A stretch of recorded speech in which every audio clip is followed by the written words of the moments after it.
Marciano fanfic en français. Abonnez-vous à la chaîne. Nouvelle théorie fanfic. Mon incroyable harem dans DxD. Chapitre 301, la Saint-Valentin I. Monde humain, Japon, Kuo. Le lendemain matin, James, accompagné de Misor, Moka, Flora, Skatash, Shuna, Mio et Maria, arpenta les rues de Kuo. Comme chaque jour, ils partirent tôt pour ouvrir le club de MMA aux autres membres. Alors, comment vous adaptez-vous en tant que nouveau capitaine et vice-capitaine, Moka et Misor, demanda James avec curiosité. Eh bien, sans toi là-bas, les choses ont été un peu difficiles au début, a déclaré Moka avec un sourire en coin. Oui, personne ne pensait que nous étions assez fortes en tant que filles, a ajouté Misor. Mais grâce à quelques frappes bien placées et quelques soumissions, les sceptiques ont été très vite réduits au silence. Et surtout, que faites-vous ici, demanda Moka en regardant James et Flora. Vous n'êtes pas venus avec nous à l'entraînement du matin depuis que vous avez quitté vos postes. En réponse, Flora rit. Pendant ce temps, James affichait un sourire impuissant. C'est parce qu'elle voulait me voir souffrir, dit James en désignant Flora. Elle sait que toutes les filles du club vont me donner du chocolat.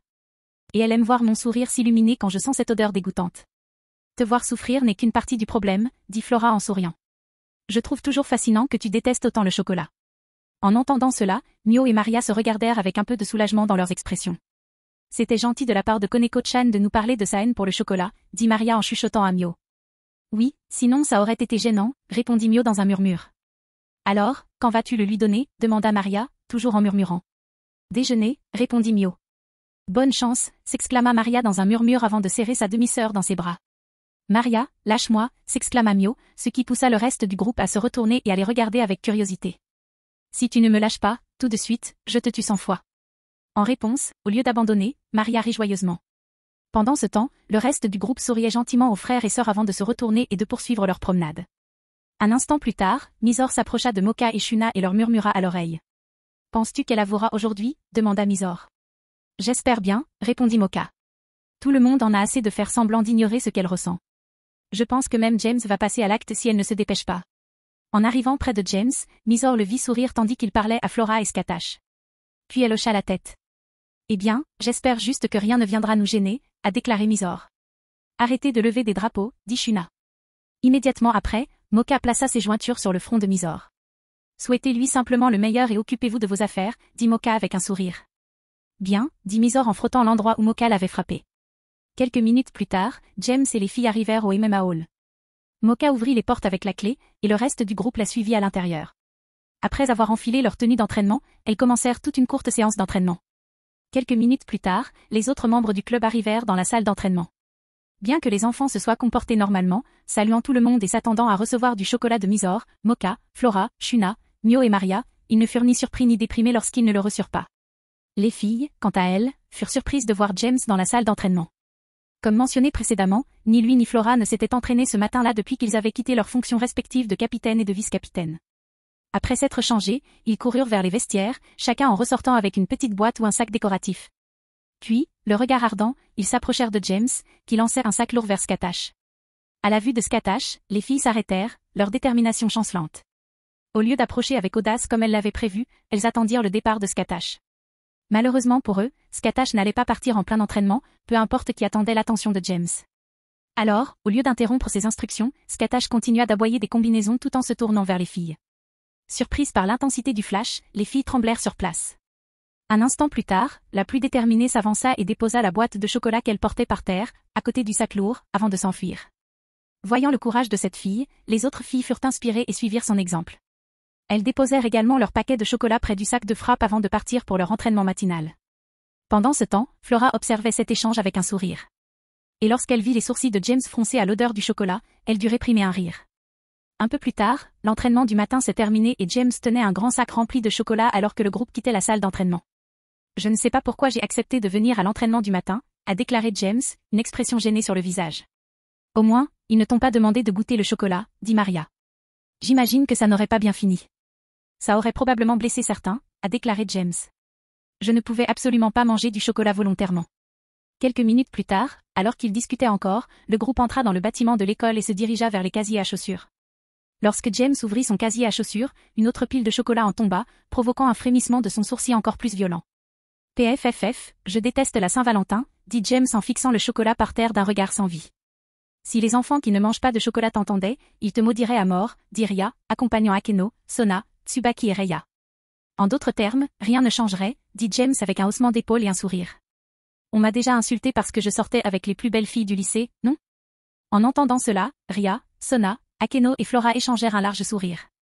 Même Tsubaki et Raya sourirent au compliment de James. Après tout, toutes les filles aiment qu'on leur dise qu'elles sont belles. Après avoir changé de chaussures, le groupe de 7 personnes a salué les plus âgés et s'est dirigé vers la salle de classe. Naturellement, en entrant, ils ont attiré l'attention. Tandis que les garçons regardaient les filles avec espoir, ils regardaient James, le percevant comme un gagnant, ce qu'il était. Les filles, quant à elles, fixaient James avec une telle intensité qu'il aurait pu s'enflammer s'il n'y prenait pas garde. Et tandis qu'il s'approchait de son bureau, leurs regards s'en rapprochaient. Finalement, arrivé à sa table, James s'aperçut que celle-ci était recouverte d'une montagne de chocolat, ce qui le fit gémir intérieurement. Naturellement, Flora trouva cela intéressant et amusant. Mais tout le monde était un peu désolé pour la situation de James. Après avoir transféré la tablette de chocolat sur son bureau dans le sac qu'il portait, James s'assit à son bureau, visiblement fatigué. Cependant, avant que James ne puisse reprendre ses esprits, il sentit son smartphone vibrer dans sa poche. James le sortit de sa poche et réalisa qu'il avait reçu un SMS. De Mio, se demanda James après avoir vu l'expéditeur. On a rompu il y a quelques minutes, cependant.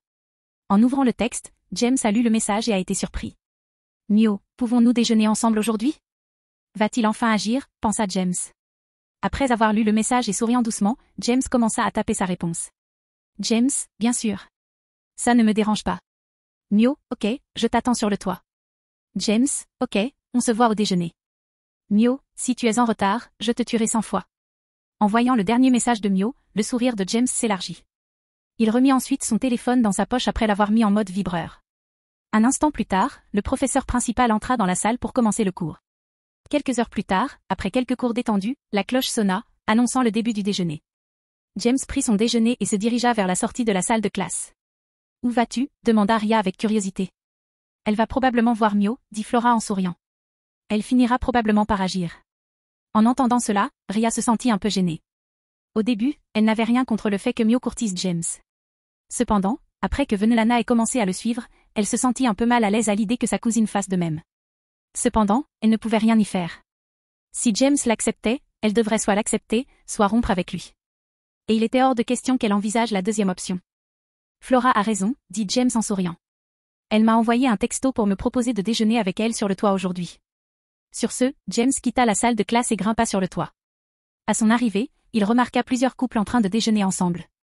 Mais il était clair qu'ils ne prêtaient attention à personne autour d'eux. Après avoir examiné le plafond quelques secondes, James trouva Mio assise dans un coin, seule. Naturellement, après l'avoir vue, James s'approcha d'elle. « Je ne suis pas en retard, si » demanda James en s'approchant de Mio. « Heureusement pour toi, tu ne le es pas » répondit Mio avec un sourire, avant de détourner le regard, le visage rouge. Souriant à la jeune fille, James s'assit à côté de Mio et ouvrit sa boîte à lunch. Voyant James prêt à manger, Mio ouvrit la sienne également. En regardant le déjeuner de James, Mio ne savait pas quoi penser de ce qu'elle voyait. « Ce sont des mini burritos » demanda Mio, perplexe. « Oui » répondit James avec un sourire ironique. Puis, haussant les épaules, il poursuivit, « Maman avait envie de me préparer à déjeuner aujourd'hui. » « Et c'est ce qu'elle a eu l'idée ?»« Je vois » dit Mio. « Tante Léona peut être un peu imprévisible. »« Ah. Ouais. » dit James, ne voulant rien dire de mal de sa mère. Sur ce, le silence se fit entre eux. Heureusement, ce silence n'était pas gênant. Au contraire, il était plutôt confortable. Cependant, ce n'était pas l'intention de Mio en invitant James sur le toit. Malheureusement, à cause de sa personnalité, il lui était difficile d'exprimer honnêtement ses sentiments. Pendant ce temps, en regardant par l'entrée du toit, Koneko, Ravel, Maria et Cocoa espionnaient leur petit déjeuner. Et, chat errant, dit Ravel en regardant James et Mio manger ensemble en silence. Quoi de neuf, la fille au poulet frit, rétorqua Koneko. Tu n'es pas jaloux que Mio soit avec James avant toi, demanda Ravel avec curiosité. C'est vrai, dit Koneko en secouant la tête. Il a déjà dit qu'il m'accepterait. Mais il voulait que je me concentre sur l'apprentissage de mes pouvoirs. Mais il faut que ça arrive vite, je le sens. Et, tais-toi, dit Maria. Je pense que Mio va passer à l'action. Avec cela, la conversation entre Koneko et Ravel prit fin tandis que les 4 filles regardaient James et Mio avec une grande concentration. De retour avec Ja et Mio, Mio décida enfin d'agir, ne voulant pas rater cette occasion. Puis, elle laissa tomber ses baguettes et s'accroupit à côté de lui. Hors de la vue de James se trouvait un petit sac cadeau. À l'intérieur se trouvaient les choux à la crème au caramel qu'elle avait décidé d'acheter la veille. Naturellement, cela attira aussi l'attention de James sur le sac. Mais avant qu'il puisse dire quoi que ce soit, Mio le lui jeta au visage. Prends-le, dit Mio, le visage rouge, détournant le regard de James. Tu m'as acheté ça, demanda James en souriant. Non, j'ai juste acheté beaucoup et je ne voulais pas, commença Mio avant de s'interrompre. Frappé. Avant qu'il ne puisse terminer son numéro habituel de Tsundere, Mio le gifla violemment sur les 2 joues, attirant l'attention de tout le monde sur le toit. Ce n'est pas ça, dit Mio en secouant la tête. Je te l'ai acheté. Surpris que Mio n'évite pas la question comme elle le fait habituellement, James écarquilla les yeux un instant. Cependant, elle se mit bientôt à sourire. Puis elle regarda le sac avec curiosité. Puis-je l'ouvrir, demanda James. Oui, répondit Mio. James n'a donc pas perdu de temps pour ouvrir le sachet. Ce faisant, il a vu une demi-douzaine de choux à la crème nappée de caramel. Ils ont l'air délicieux, dit James avant d'en prendre un avec ses doigts et de le porter à sa bouche. Ils sont aussi délicieux. Merci, Mio. Devant cette sincère gratitude, Mio rougit en essayant de ne pas détourner le regard. Après quelques instants de silence, Mio prit une profonde inspiration et regarda James dans les yeux. Ce n'est pas seulement un cadeau d'amitié, dit Mio, le visage aussi rouge que ses cheveux. Je ne suis pas sûre que ce que je ressens soit de l'amour.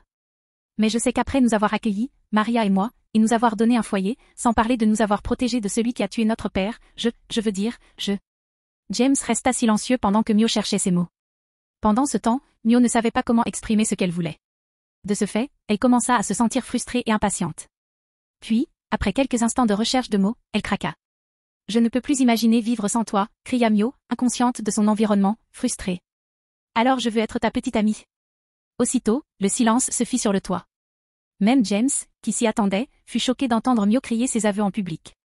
Mais avant qu'il puisse répondre, quelqu'un prit la parole sur le toit. Dis oui, cria l'une des filles sur le toit. Oui, accepte-le, cria une autre fille. Après cela, non seulement les filles, mais aussi les garçons commencèrent à encourager James à accepter la confession de Mio. Et Mio, réalisant que tout le monde l'écoutait, rougit encore plus en serrant James dans ses bras et enfouissant son visage dans sa poitrine. À cet instant, Mio était si gênée qu'elle voulut s'enfuir. Mais avant qu'elle puisse mettre cette idée en pratique, elle sentit une main sur sa tête. Puis, cette main, qu'elle connaissait bien, commença à lui caresser la tête, la calmant au passage. « J'adorerais t'avoir comme petite amie, Mio, dit doucement James. » En entendant la réponse de James, Mio releva la tête, le visage encore rouge. En regardant James, elle vit son sourire radieux, ce qui la fit sourire elle aussi inconsciemment. Rien que de le voir me sourire comme ça me fait sourire aussi, pensa Mio. Je crois que je suis vraiment amoureuse. Mais je ne le lui dirai pas. Enfin, il devrait être le premier à me le dire, non? Chapitre 302, la Saint-Valentin 2. Monde humain, Japon, Kuo. Tandis que les élèves sur le toit acclamaient James et Mio, Koneko, Ravel, Maria et Cocoa les regardaient en souriant. Pourtant, il était clair que leurs sourires étaient tous un peu figés. Tu sais, même si je suis heureuse pour Mio, la voir comme ça me met en colère pour une raison quelconque, dit Maria en gardant son sourire serré.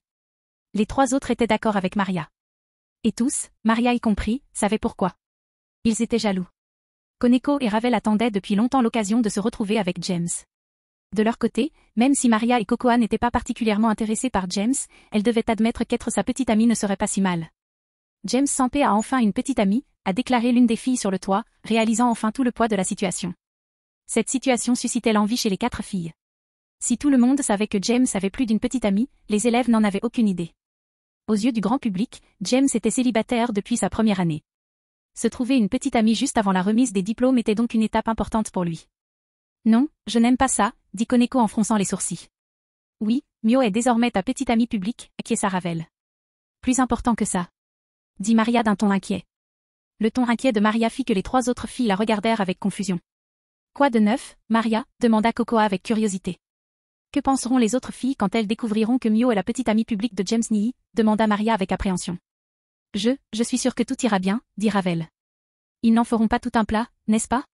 La plupart ne le feront pas, dit Koneko en secouant la tête. Mais Buchou. En pensant à Ria, les 3 autres filles étaient perplexes. Aucune d'elles n'était là quand Ria était au plus mal dans sa possessivité. Mais Koneko se souvenait du jour où elle avait giflé James, presque 4 ans auparavant. Je suis sûre que James fera quelque chose, dit Cocoa. Après tout, il est doué pour les persuader. J'espère que tu as raison, dit Koneko nerveusement. Quelques minutes plus tard, l'agitation sur le toit cessa et Mio, un sourire radieux, descendit du toit. Voyant Mio arriver vers elle, les 4 autres filles sortirent en courant et retournèrent en classe. James, quant à lui, resta assis sur le toit un peu plus longtemps pour manger le reste des choux à la crème enrobée de caramel. Contrairement aux craintes de Koneko, James ne craignait pas une attaque de Ria, car Mio était considérée comme sa petite amie publique.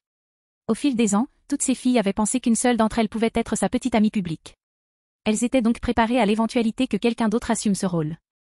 Bon, je ferais mieux de rentrer, dit James en essuyant les miettes de ses mains. Mais je n'aurais jamais imaginé que Mio serait ma petite amie en public. Après cela, James prit sa boîte à lunch et retourna en classe. Quelques minutes plus tard, il était de retour à son bureau, sa boîte dans son sac. Après avoir rangé son sac, les autres démons s'approchèrent. Alors, c'était comment demanda Flora en souriant. Plutôt bien, tout bien considéré, dit James en riant. Qu'est-ce que ça veut dire demanda Ria. Eh bien, dit James, commençant à expliquer son déjeuner avec Mio. Comme il l'expliqua, Ria, Sona et Akeno se sentaient un peu mal à l'aise.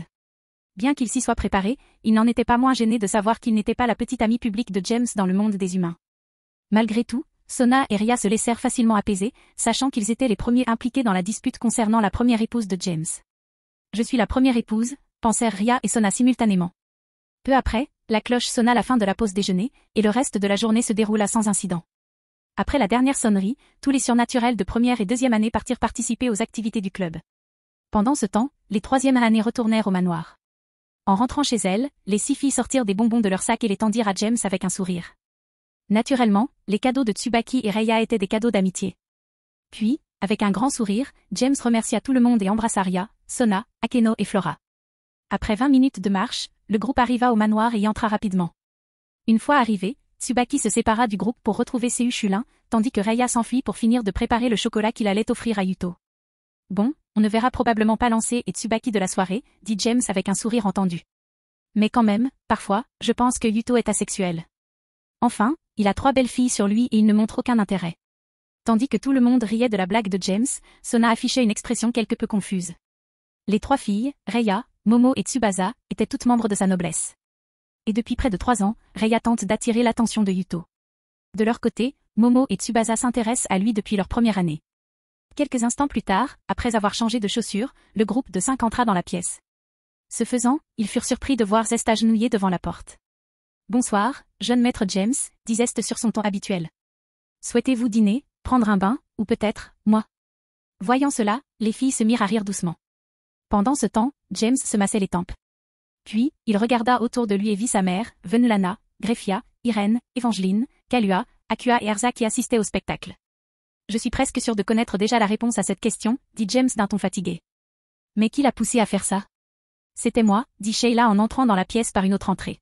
« C'était génial, non ?»« Ah, je ne m'attendais pas à te voir ici, Sheila, dit James, surpris, un sourire illuminant son visage. « Content de te revoir. »« Oui, répondit Sheila en souriant. Léona m'a dit que tu mangerais beaucoup de chocolat sans en manger. Alors je suis venue me le permettre. »« Je comprends, dit James en hochant la tête. Un instant plus tard, James tendit la main avec le sachet de chocolat. Puis le sachet disparut. À sa place se trouvait un sachet contenant des bonbons au caramel, tandis que Léona tenait le sachet rempli de chocolat. Chacun portait une carte indiquant à James de qui il s'agissait, et elle remercia toutes les femmes présentes. Pendant ce temps, Ria regardait sa mère avec méfiance. « Qu'est-ce que tu prépares, maman ?» demanda Ria, la méfiance perceptible. C'était plutôt sage comparé à ton comportement récent. « Calme-toi, Ria, dit Venulana avec un sourire. Je n'essaie pas de te séduire tout le temps, tu sais. » Bien qu'elle n'ait pas répondu, Ria a gardé un œil sur Venulana et est devenue encore plus méfiant à l'égard des bonbons que James recevait d'elle. Nous avons passé les heures suivantes à discuter et à nous amuser. Puis, les autres lycéens sont arrivés au manoir. Et comme les autres, ils ont tous offert des bonbons ou du chocolat à James et aux autres hommes du manoir avant de dîner avec tous les autres. Mais avant qu'ils puissent manger, un cercle de téléportation apparut dans la salle à manger. Un instant plus tard, Yasaka et Kunu apparurent avant que le cercle magique ne disparaisse. « Joyeuse Saint-Valentin » cria Kunu en courant vers James pour le serrer dans ses bras. « Salut, Kunu » dit James en acceptant son étreinte avec un sourire. « Je suis content que tu sois venu. » Souriant joyeusement, Kunu serra James encore plus fort. Puis, James prit Kunu dans ses bras et s'approcha de Yasaka. L'entourant de son bras libre, James se pencha pour l'embrasser. « Ravi de te revoir aussi, Yasaka » dit James après un baiser bref mais affectueux. « Toi aussi, Tiago » dit Yasaka en souriant. « Et bonne Saint-Valentin. » Yasaka sortit alors une petite pochette de la manche de son kimono et la glissa dans la poche de James. Ils s'assirent ensuite autour de la table. Après un agréable dîner japonais, tous les amis de James sortirent prendre une douche. Pendant ce temps, James s'assit avec les autres résidents du manoir et bavarda joyeusement. Cependant, avant que tout le monde puisse s'installer confortablement, Chion entra avec une assiette de cookies aux pépites de chocolat. Immédiatement, tout le monde recula, effrayé. « Zut, quand a-t-elle eu le temps de faire ça ?» demanda Léona, effrayée. « Je l'occupais avec des corvées toute la journée pour qu'elle n'ait pas le temps de faire quoi que ce soit. »« Je ne sais pas, mais j'ai vraiment peur, dit Venlana. Son sourire est absolument terrifiant quand elle tient ce qu'elle a cuisiné. Maman, pourquoi mes mains et ma queue tremblent-elles demanda Kuno à Yasaka, le visage pâle. C'est ton instinct, dit Yasaka en feignant le calme devant sa fille. Tu dois toujours les écouter quand ils te mettent en garde. Ils ne te tromperont jamais. Alors que les femmes s'éloignaient lentement de Shion, James s'assit, détendu. Eh bien, ce n'est pas pour moi, pensa James en regardant les biscuits que Shion portait. Shion sait que je déteste le chocolat. Alors je vais juste profiter du spectacle. Malheureusement, les pensées de James étaient tout à fait fausses. Après avoir scruté la pièce un instant, le sourire de Shion s'élargit en voyant James, avant de marcher vers lui d'un pas rapide. Voyant cela, James commença à pâlir. À mesure que Shion s'approchait, son visage pâlit proportionnellement. Merde, merde, merde, hurla James intérieurement. Pourquoi m'apporterait-il des cookies aux pépites de chocolat? Il ne sait pas que je déteste le chocolat? Que se passe-t-il? Joyeuse Saint-Valentin, James, dit Shion avec un sourire éclatant après s'être arrêté assez près pour que James puisse tendre la main et prendre un biscuit. Je sais que tu n'aimes pas le chocolat, mais j'ai essayé de te préparer quelque chose qui te plairait aussi. Bien que James ait voulu le nier immédiatement, après avoir vu l'anticipation dans les yeux de Shion, il n'a pas pu le faire. Je vois. Merci, Shion, dit James, sans prendre un biscuit. En revanche, il s'efforçait de sourire. Même si son sourire était à deux doigts de verser des larmes. Tiens, s'il te plaît, essaie en un, dit Shion, ne remarquant pas le changement dans l'expression de James. Shion prit alors un biscuit et le tint devant la bouche de James. Pendant ce temps, sous le regard des autres, ils exprimaient de la pitié envers James. James était trop bienveillant envers sa noblesse pour dire à Shion qu'il refusait de manger ses biscuits biologiquement armés. Et comme il s'y attendait, James ferma les yeux et ouvrit la bouche un instant plus tard. Voyant James l'inviter à le nourrir, Shion esquissa un sourire si éclatant qu'un humain lambda en deviendrait aveugle. Puis, avec amour et délicatesse, elle plaça le biscuit dans la bouche de James. Grimaçant à l'idée de manger du chocolat, James mordit dans le biscuit et commença à mâcher. Quelques instants plus tard, il avala et ses yeux s'écarquillèrent de surprise. James n'était pas le seul à être surpris. Tous les spectateurs étaient également surpris, pour deux raisons. D'abord, James n'a pas froncé les sourcils de dégoût en mangeant les cookies aux pépites de chocolat. Même s'il savait qu'il essayait de ménager Shion, il aurait dû réagir négativement après avoir mangé du chocolat. Pourtant, il a simplement écarquillé les yeux de surprise. La deuxième chose qui a surpris tout le monde, c'est que James était encore conscient. Normalement, quiconque mange la nourriture de Shion perd connaissance avant même de l'avaler. Pourtant, James semblait aller bien. Ils sont vraiment, vraiment bons, a déclaré James après avoir avalé le morceau de biscuit dans sa bouche. Cependant, avant que quiconque puisse réagir à cette évaluation incroyable, James s'est effondré, les yeux grands ouverts et la même expression de surprise agréable sur son visage. Ignorant l'état de James, Shion a commencé à sauter de joie. Il a dit que c'était bon, s'écria Shion joyeusement. James, je t'aime tellement. Contrairement à Shion, les autres étaient terrifiés. Aussitôt, Irène se jeta sur James et plaça son index et son majeur sur le côté de son cou. Sans prendre son pouls, elle paniqua encore plus. Que quelqu'un aille vite trouver Asia, hurla Irène, hystérique.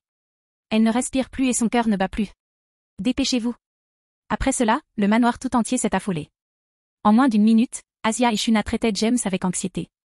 Finalement, une minute plus tard, James est revenu de l'agonie. Cependant, il est resté inconscient pendant les 8 heures qui ont suivi. Pendant ce temps, Shion se voyait à nouveau interdire de cuisiner.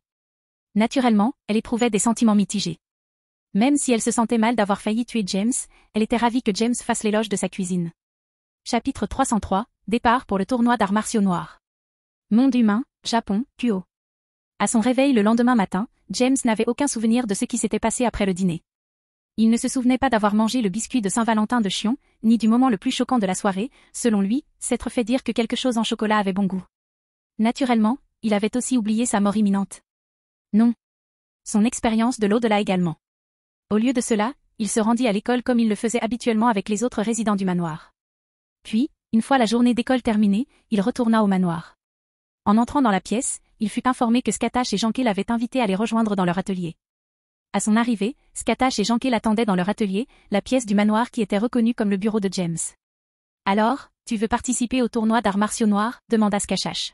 « Oui, maître. » James hocha la tête. « Pourquoi ?» demanda Skatash, l'air inchangé. « Tu es clairement trop puissant pour ce tournoi. »« Pour m'entraîner » répondit James d'un ton solennel. « Comme je l'ai dit à maître Janké, je veux profiter de cette occasion pour m'entraîner. Avec la bonne combinaison de sort unique, je pourrais grandement entraîner mon énergie démoniaque et mon corps physique. Dans une certaine mesure, je pourrais aussi travailler mes techniques. » Hochant la tête en signe de compréhension, Skatash regarda James dans les yeux avant d'accepter une fois de plus. « Alors, tu as compris ?» demanda James avec un sourire ironique. « Oui, mon disciple » répondit Skatash avec un léger sourire. Non seulement tu veux combattre des gens prêts à te tuer avec ces restrictions, mais tu veux aussi t'assurer que le disciple de Maître Janké reste en vie à la fin de tout cela. Soupir. Ce serait bien si je pouvais garder certains secrets pour moi, tu sais, dit James avec un sourire en coin. Cela dit, je n'interviendrai que si Yuzuki était vraiment sur le point de mourir. Sinon, ça ne me dérange pas de le voir se faire tabasser. Ça pourrait même être amusant à regarder.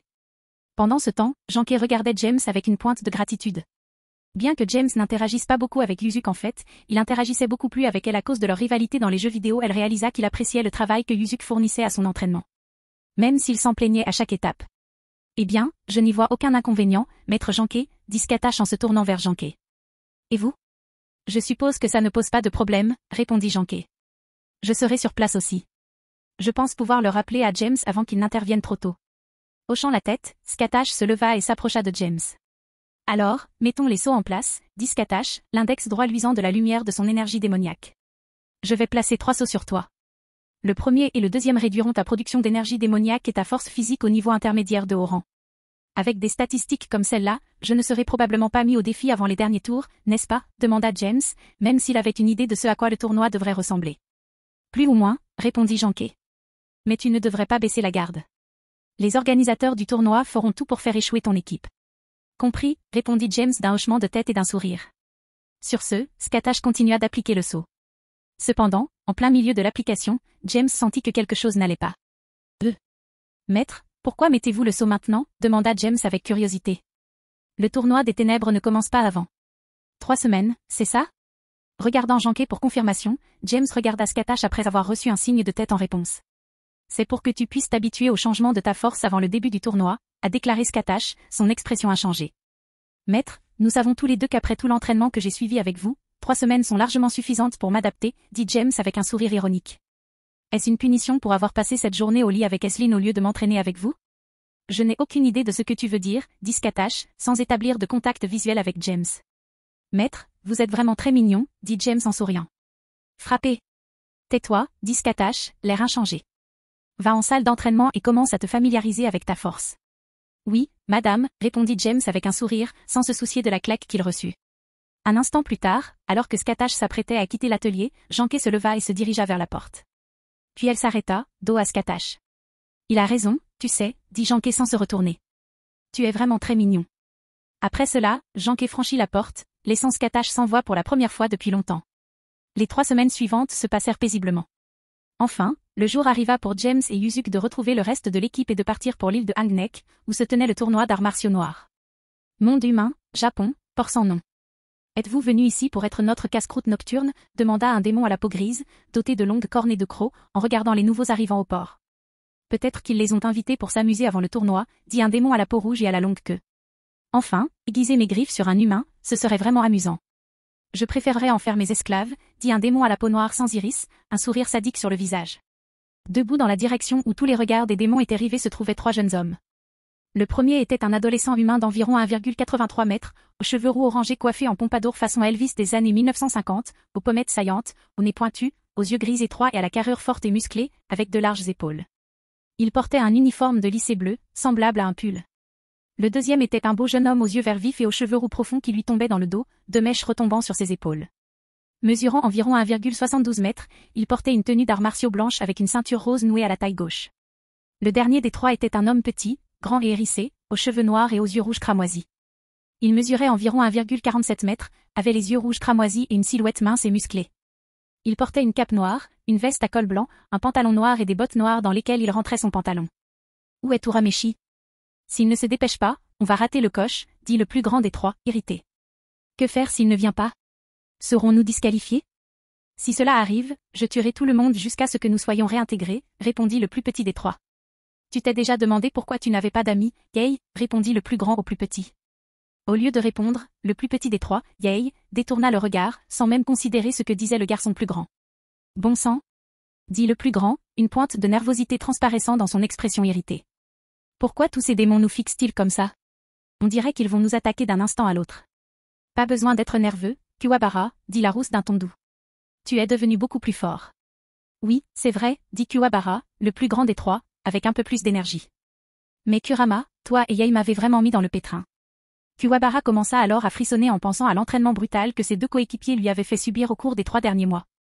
Mais je me demande quand même quelles nouvelles astuces Urameshi a apprises, se demanda Kuwabara à voix haute. Je me demande à quel point il est devenu fort. Si je perds ce temps, je devrais gagner ce tournoi seul, dit Yei, une faible lueur illuminant le centre de son bandeau blanc. Tu n'as pas à t'inquiéter pour ça, Yei, dit Yuzuki en entrant dans la zone avec un grand jeune homme à la peau caramel qui le suivait. Tu es enfin là, Urameshi, cria Kuwabara. Cependant, avant que Kuwabara ne puisse s'approcher davantage, Yei dégaina son épée, fonça à une vitesse fulgurante et commença à l'agiter en une rafale de coups mortels sur Yuzuki. Naturellement, Yuzuki ne fut pas interrompu, esquivant chaque coup avec une relative facilité. Puis, pour mettre fin à ce bref échange, Yuzuki arrêta l'épée en la coinçant entre ses doigts et son pouce. Bon sang, Yei, une simple salutation aurait suffi, dit Yuzuki avec un sourire. Au moins, tu ne te relâches pas, dit Yei en tirant son épée et en la rengainant. Sérieusement, j'avais du mal à les suivre, dit Kuwabara, les yeux écarquillés. Tu devrais être fier, Kuwabara, dit Kurama en tapotant l'épaule de Kuwabara. C'est un exploit impressionnant de suivre des vitesses pareilles du regard. Un instant plus tard, tous les regards se tournèrent vers le jeune homme qui marchait aux côtés de Yuzuki à son arrivée. James, l'homme, portait une chemise noire sans manches rentrée dans un pantalon d'arts martiaux noir avec une bande blanche sur chaque jambe, des chaussures noires et une ceinture rose crépuscule nouée autour de la taille. Dis donc, Urameshi, c'est notre 5e membre, demanda Kuwabara avec curiosité. Il est encore plus grand que moi, mais il n'a pas l'air si fort. Si c'est ce que tu penses, alors tu as besoin de plus d'entraînement, idiot, dit Yei d'un ton dur. Cet homme est dangereux. En effet, ajouta Kurama. Mais je me demande pourquoi quelqu'un de ton calibre participerait à ce tournoi dans l'équipe de Yuzuki. Donc, si je m'y prends bien, Yei l'a découvert grâce à l'œil caché sous ce mouchoir, pensa James en souriant. Alors que Kurama s'est probablement fié à son expérience. C'est un vieux démon, après tout. Mais je suis quand même un peu surpris qu'aucun d'eux n'ait compris qui je suis. J'imagine que montrer l'aura d'un haut gradé laisse penser que je ne peux pas être qui je suis vraiment, hein? Alors, qui es-tu? Demanda Yei en regardant James. Crois-moi, si tu le savais, tu te chierais dessus, dit James avec un sourire. Pour l'instant, appelle-moi simplement J. Hein, grogna Yei. Peu importe qui tu es, le détective spirituel et moi serons suffisants pour remporter ce tournoi. Après avoir dit cela, Yei se détourna et décida qu'en dire plus serait inutile. Vous n'avez vraiment pas à vous inquiéter pour J, dit Yuzuki. Il est très fort et vraiment loyal. Vous pouvez me faire confiance. Si tu le dis, dit Kuwabara, regardant toujours James avec scepticisme. Ça ne me paraît toujours pas si fort. Cependant, avant que la conversation ne puisse reprendre, un grand navire de croisière est arrivé au port. Soudain, une voix rauque s'est fait entendre dans le système de sonorisation du navire. Le bateau pour Anjing Neck Island est arrivé. Dit la voix bourrue. Si vous n'êtes pas à bord dans les 2 prochaines minutes, considérez-vous comme disqualifié. Tenant compte de l'avertissement de la voix, tous ceux qui attendaient au port anonyme montèrent sur le pont du navire dans les 2 minutes qui suivirent. Et exactement 2 minutes plus tard, le navire quittait le port sans un mot. Puis il mit les voiles. L'île du Coup-Pendant, c'est un nom plutôt sinistre pour une île, tu ne trouves pas? Demanda Kuwabara en regardant le navire avec curiosité. Alors, qu'est-ce qu'on fait sur ce navire? Y a-t-il des divertissements? À cet instant, un petit démon mâle et débraillé émergea de la timonerie. Le bruit que sa jambe de bois faisait à chaque pas attira l'attention de tous sur le pont. Eh bien, on dirait qu'il n'y a pas de retardataire, dit le démon débraillé dès qu'il réalisa qu'il avait l'attention de tous. Maintenant, laissez-moi vous présenter l'événement spécial du voyage de ce soir. Chapitre 304, Combat en mer. Monde humain, mer ouverte, croisière tournoi sombre. Quelques minutes avant l'annonce du voyage spécial, James, Yuzuki, Yei, Kurama et Kuwabara discutaient. Pendant ce temps, voyant que rien ne se passait, Yuzuki décida de s'asseoir contre le mur et de faire une sieste. En quelques secondes, il s'endormit profondément. Après l'annonce du démon débraillé, qui semblait être le capitaine, une partie du pont du navire, près du centre, s'éleva au-dessus du bastingage. Un instant plus tard, la partie surélevée se fendit en deux et commença à s'ouvrir de chaque côté du navire. Soudain, un anneau circulaire de pierre de bataille émergea des profondeurs du navire. Waouh! Comment peut-on cacher quelque chose d'aussi gros sur un navire? Demanda Kuwabara, stupéfait par ce qu'il avait vu.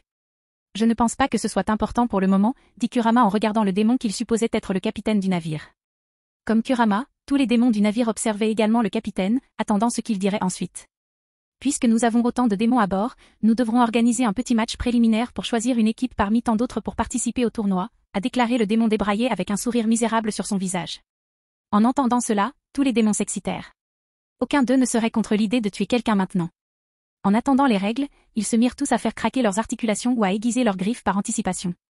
Maintenant, chaque équipe doit choisir son combattant le plus fort, dit le démon débraillé avec un sourire. Ensuite, ce sera la mêlée générale. L'équipe dont le dernier combattant sera encore en vie accède au tournoi. Immédiatement, les démons commencèrent à célébrer. Putain, oui. Après avoir tué tout le monde, je serai célèbre, s'écria un démon à la peau verte, tout excité. Ah, le détective spirituel est à moi, dit un démon sans visage, une aura violente émanant de lui. Reculez, hurla un démon à la peau orange. Le détective spirituel est à moi. Cette place dans le tournoi aussi. Attends, ça veut dire qu'on doit aussi disputer ce match préliminaire, demanda Kuwabara. On a été invité au tournoi en tant qu'invités spéciaux, c'est ça? Ces humains cupides qui organisent ce tournoi s'en fichent, dit Yae avec dédain. Tant qu'ils peuvent nous voir morts, ils se fichent des règles. Alors, lequel d'entre nous devrait y aller, demanda Kurama. En tant que chef d'équipe, je pense qu'Urameshi devrait y aller, dit Kuwabara en s'approchant de Yuzuki, qui dormait encore malgré le bruit sur le pont. Et, Urameshi, réveille-toi, il est temps de se battre. Après avoir rejoint Yuzuki, Kuwabara le secoua doucement. Constatant l'absence de réaction, Kuwabara le secoua plus violemment. Allez, Urameshi, cria Kuwabara. Ce n'est pas le moment de dormir. Laissez dormir ce pauvre petit, dit James en tapotant l'épaule de Kuwabara avec un sourire ironique. Son professeur et le mien lui ont fait vivre un enfer ces 3 derniers mois. C'est un miracle qu'il ait survécu. Alors, qui envoyons-nous combattre, demanda Kuwabara en relâchant Yuzuki. Eh bien, puisqu'on ne sait rien de lui, pourquoi ne pas le laisser se battre, demanda Yae en regardant James. Haussant les épaules, James matérialisa Oshiru Sakura sur sa hanche. Puis, il se dirigea vers le ring d'un pas nonchalant. Et s'il perd, demanda Kuwabara, un peu nerveux. On serait disqualifié du tournoi, non? Si cela arrive, nous tuerons tous les démons du vaisseau jusqu'à ce que nous soyons les seuls à rester, dit Yae, une faible lueur brillant à travers son bandeau. Ouais, tu n'as vraiment pas d'amis, Yae, dit Kuwabara en s'éloignant du petit démon meurtrier. Ça suffit, il faut l'observer pour découvrir sa force, dit Kurama, mettant fin à la conversation. Pendant ce temps, James venait d'entrer sur le ring. Regardant autour de lui, il vit 14 démons rassemblés autour de lui. De plus, ils le fixaient tous avec une intention meurtrière. Exactement comme dans l'anime, pensa James. Sauf que je remplace Janké. Occupons-nous d'abord du gars de l'équipe humaine, suggéra un démon à la peau bleue avec des griffes acérées. D'accord, acquiesça un ogre à la peau grise. Après cela, nous déciderons entre nous qui participera au tournoi. Après cela, tous les autres démons acceptèrent la suggestion. Ils intensifièrent alors leur ardeur meurtrière et attaquèrent James. PFF. Le maître m'a frappé avec des intentions encore plus meurtrières quand j'avais 11 ans, dit James d'un ton désinvolte, un sourire amical aux lèvres. Tu essaies seulement? Tu as sauté le dîner, ou quoi? Maintenant, que la bataille préliminaire commence, cria le démon débraillé avant même qu'un banal échange ne puisse avoir lieu. Dès le signal de départ, tous les démons se mirent à courir vers James. James, lui, posa simplement sa main sur Oshiru Sakura. Un instant plus tard, James se retourna et rejoignit le reste de son équipe tandis que tous les démons s'immobilisaient. Impressionnant, dit Yae en plissant les yeux. En fait, sa vitesse pourrait même rivaliser avec la tienne, Yae, acquiesça Kurama en secouant la tête. Renifla Yae en réponse. De quoi parlez-vous tous les deux, demanda Kuwabara, confus. Il a juste touché la poignée de l'épée et s'est retourné. Avant que Kurama ou Yae ne puissent réagir, 14 jets de sang jaillirent du cou des démons, projetant leur tête en l'air. Au même moment, James retourna auprès de son équipe. Soupir. Ça fait longtemps que je ne t'ai pas tenu, Oshiru Sakura, dit James en tapotant la poignée de son katana. Mais tu es toujours aussi agréable dans ma main. Oh là là, s'exclama Kuwabara, incapable de le voir bouger. Est-il plus rapide que Yae? Il le veut, dit Yae d'un ton irrité. Si seulement j'en savais la moitié, pensa James sans faire de commentaire. Pendant ce temps, le choc de voir 14 démons décapités simultanément s'était dissipé pour les autres démons sur le pont. Puis, tout le monde se tourna vers l'équipe Urameshi. Pourquoi ont-ils l'air prêts à se battre, demanda Kuwabara, adoptant sa propre posture de combat. Je crois qu'ils m'ont volé mon idée, dit Yae en posant la main sur la poignée de son épée. On va devoir leur faire payer cher. En effet, dit Kurama en sortant une rose de sa manche. Souriant à l'idée qu'il vivait son arc préféré de l'un de ses animes préférés, James se prépara également pour le combat à venir. Ainsi, les 56 démons restants, attendant de participer au tournoi obscur, attaquèrent l'équipe Urameshi. Le premier à engager le combat fut Yae. Grâce à sa vitesse supérieure, il démembra, éventra et décapita tous les démons à portée de son épée, sans qu'une seule goutte de sang ne lui tombe dessus. Kurama, tenant sa rose, se retrouva également dans la ligne de mire de nombreux démons. Cependant, après avoir injecté son énergie démoniaque dans la rose, celle-ci se transforma en un fouet d'au moins 4,5 mètres de long, parsemé d'épines. Puis, d'un mouvement de poignet et d'une torsion, Kurama détruisit tous les démons qui l'entouraient. Utilisant son pouvoir magique, ou énergie spirituelle comme il le connaissait, Kuwabara créa une épée orange brillante qu'il utilisa pour fendre les démons en deux, horizontalement et verticalement. Bien qu'il ne se déplaçait pas aussi vite que Yae et que ses techniques n'étaient pas aussi raffinées, Kuwabara était bien au-dessus de ces démons chers à Canon. Puis il y eut James. Choisissant de ne pas utiliser son épée, il traversa nonchalamment la foule de démons. Ce faisant, il repoussait toutes les attaques avant de frapper quiconque l'attaquait à la poitrine. Lorsqu'il passa devant le groupe de démons, ils étaient tous allongés sur le pont, un trou dans la poitrine suffisamment large pour que l'autre côté soit clairement visible. Cependant, il était naturel que les choses ne se passent pas aussi bien que l'équipe Urameshi l'espérait. Tandis que James et les autres repoussaient la plupart des démons, certains, parmi les plus malins, parvinrent à rejoindre Yuzuki endormi. Étant donné que Yuzuki a suivi l'entraînement du maître pour aiguiser son instinct de combat déjà impressionnant, je me demande comment il va gérer 3 démons dans son sommeil, pensa James en souriant. Alors que les 3 démons approchaient, Yuzuki ne se réveilla pas, et encore moins ne tressaillit. Puis, après avoir échangé un regard, les 3 démons sourirent sans pitié avant d'enfoncer leurs griffes acérées dans la tête, la gorge et le cœur de Yuzuki. Urameshi. Attention, cria Kuwabara, remarquant l'attaque surprise au dernier moment. Cependant, avant que l'une ou l'autre des griffes ne puisse s'approcher à moins de 2,5 cm de la peau de Yuzuki, son bras gauche jaillit et dévia la griffe qui s'approchait de son cœur, la projetant vers sa gorge et le projetant sur le côté. Puis, son bras droit jaillit et dévia la griffe qui visait sa tête vers le cœur du démon, visant sa gorge. Pas mal, pensa James en continuant à regarder. Vous ne pouvez pas me laisser dormir, toutes les deux, hurla Yuzuki à plein poumon. Après ce cri, Yuzuki attrapa les 2 démons encore vivants par la tête et les frappa à plusieurs reprises. Oh, bien, Urameshi est réveillé maintenant, dit Kuwabara d'un ton soulagé. Non, idiot, il dort encore, dit Yae en s'approchant de Kuwabara. Mais il a juste. Kuwabara commença à répondre. Cependant, il s'arrêta en voyant ce qui se passa ensuite.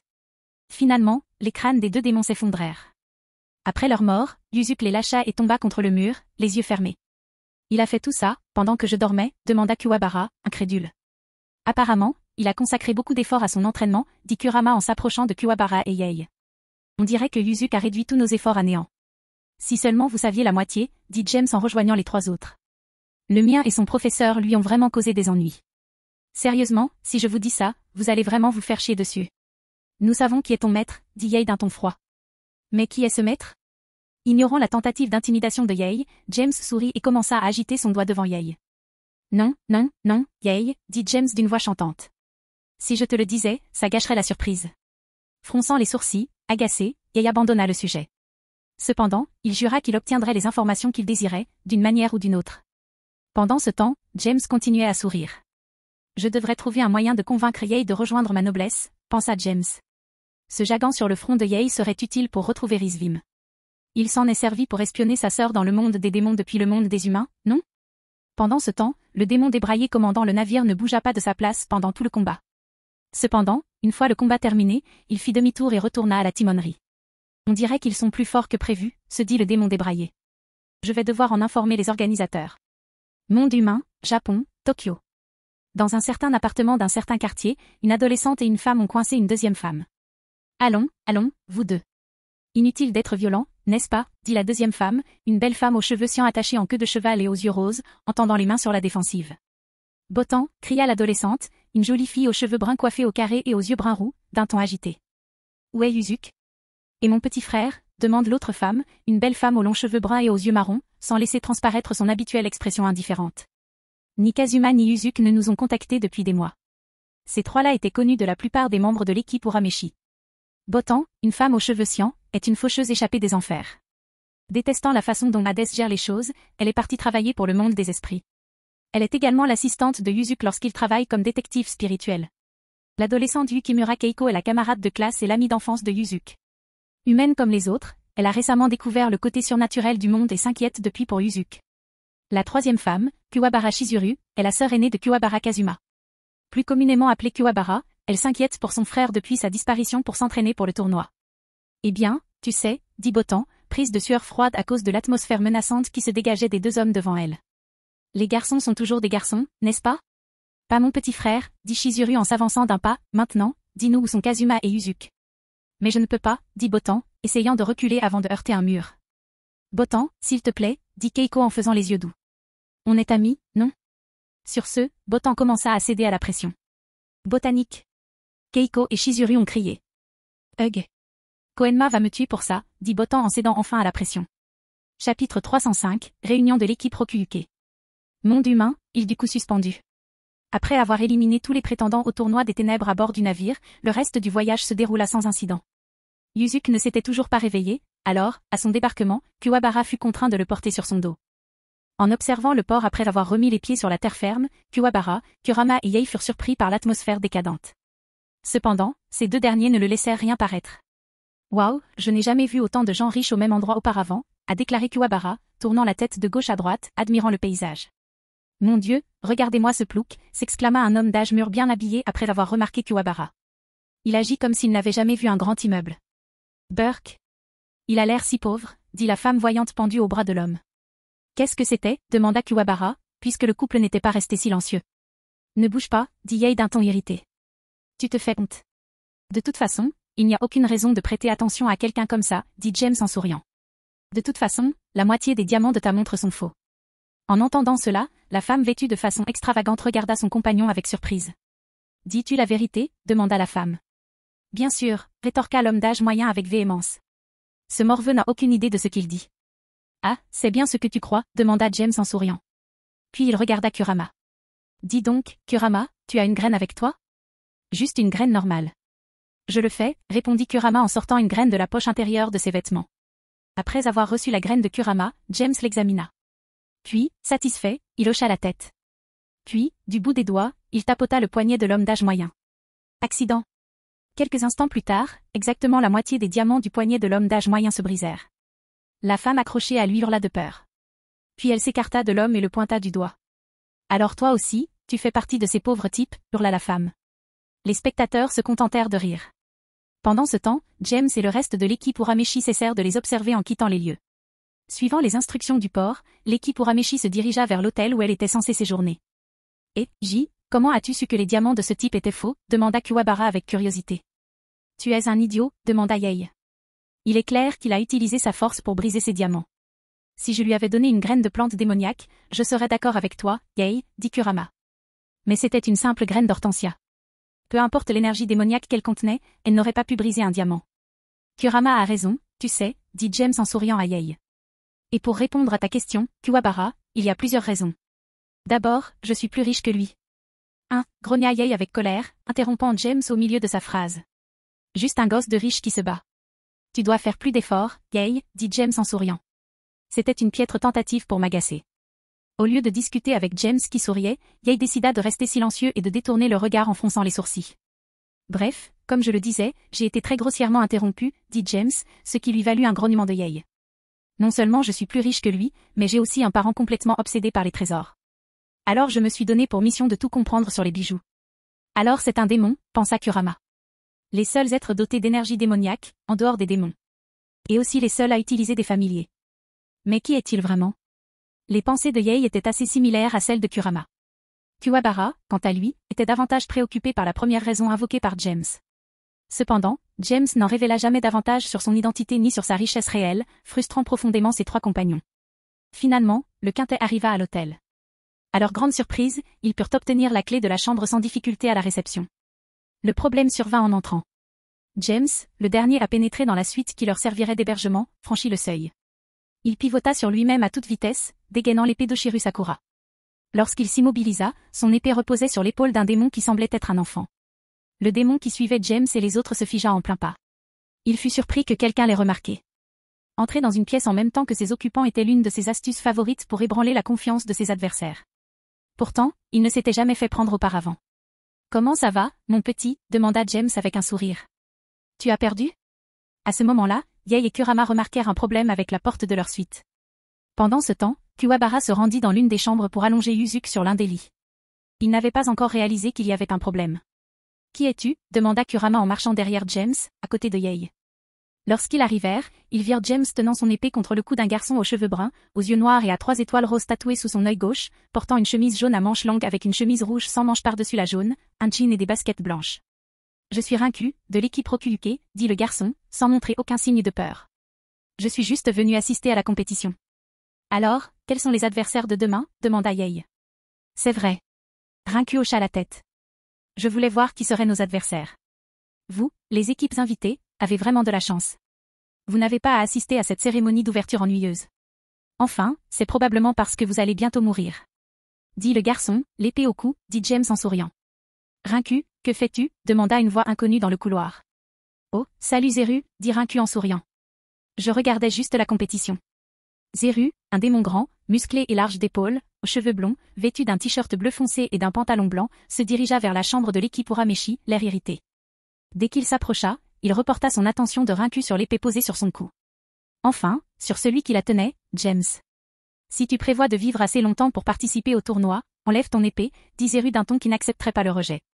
Dis donc, Yay, rappelle-moi, dit James, toujours souriant. Quelle est la règle concernant le fait de tuer ceux qui débarquent dans notre chambre sans prévenir et sans y être invités? Nous avons le droit de tuer sans hésiter, dit Yay avec un sourire malicieux. Je suis sûr que nous pouvons aussi tuer ceux qui interfèrent. Tu l'as cherché, dit Zéru en attaquant James avec sa main tendue. Évitant la main tendue de Zéru, James le dépassa en brandissant gracieusement son épée. Puis, se tenant derrière Zéru, il rengaina son épée. Bon, le spectacle est terminé, dit James, toujours souriant. Maintenant, si ça ne te dérange pas, on aimerait se reposer ce soir. Surpris que James ne leur ait fait aucun mal, Zéru et Rincu échangèrent un regard confus. Puis, ils regardèrent James avec la même expression. Partez, dit James avant de leur faire signe de partir. Chaud, chaud. Irrité par le rejet désinvolte de James, Zéru fronça les sourcils. Cependant, il décida finalement de partir. Entraînant Rincu avec lui, il s'éloigna en trombe. Après que les deux démons eurent tourné le coin et disparu, James se retourna et retourna vers la porte ouverte de la suite. Au même moment, Kuwabara émergea de la chambre de Yuzuki. Salut les gars, quoi de neuf, demanda Kuwabara, ayant manqué la confrontation. J'ai ressenti quelque chose il y a un instant, mais quand je suis arrivé, vous étiez sur le pas de la porte. Oh, ne t'inquiète pas pour ça, Kuwabara, dit James en souriant. Des gars de l'équipe contre laquelle on joue demain sont passés et voulaient nous évaluer. Pourquoi ne les as-tu pas tués, demanda Yei. Parce que je ne le voulais pas, répondit James. Ils t'ont attaqué et tu les as laissés en vie, demanda Yei avec dédain. Quel genre d'idiot au grand cœur es-tu? Sur ce, Yei se retourna et retourna dans la pièce. Il en choisit une et ferma la porte derrière lui après être entré. À nous, dit Kuwabara en regardant la porte disparaître derrière Yei. Yei est encore plus grincheux que d'habitude. Ne prends pas au sérieux ce qu'a dit Yei, dit Kurama à James. Il sait pourquoi tu ne les as pas tués. Il est juste en colère de n'avoir joué aucun rôle dans cet échange. Ne t'inquiète pas, ça ne me dérange pas, dit James en secouant la tête. D'après ce que Yuzuki m'a dit de lui, s'il avait agi différemment, j'aurais été surpris. Comme l'a dit Kurama, Yei savait que James avait une raison de ne pas tuer Zéru et Rincu.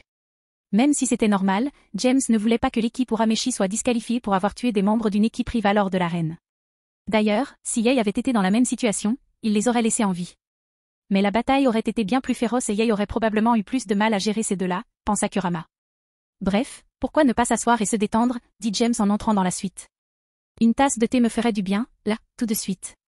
En effet, dit Kurama en s'approchant de la théière dans la pièce. Tu vas vraiment boire ce que les organisateurs ont mis là-dedans, demanda Kuwabara, choqué. Et s'ils essayaient de nous empoisonner? Je doute qu'ils fassent ça après être arrivés jusqu'ici, dit Kurama en remplissant la bouilloire d'eau. Oui, ils pourraient gagner plus d'argent si nous mourions sur le ring, ajoutait James. Ouais, eh bien, je ne leur fais pas confiance, dit Kuwabara en fouillant dans ses bagages. Puis il sortit une canette de café.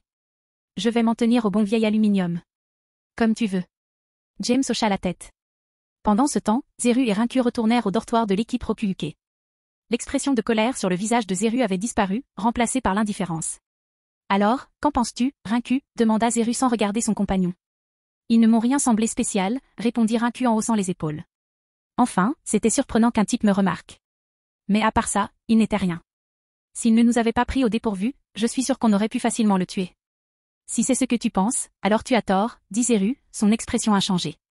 Que veux-tu dire par Zéru demanda Rincu avec curiosité. Cependant, avant que Zéru ne puisse réagir, une fine ligne rouge apparut sur le cou des deux démons. Puis, un peu de sang coula des coupures. Naturellement, les deux démons remarquèrent les blessures extrêmement superficielles. Alors qu'ils se portaient la main au cou presque simultanément, ils furent surpris de voir du sang sur leurs doigts. Tu penses toujours que ce n'était rien de spécial demanda Zéru en serrant le poing. Au lieu de répondre, Rincu continua à regarder avec stupeur le sang sur ses doigts.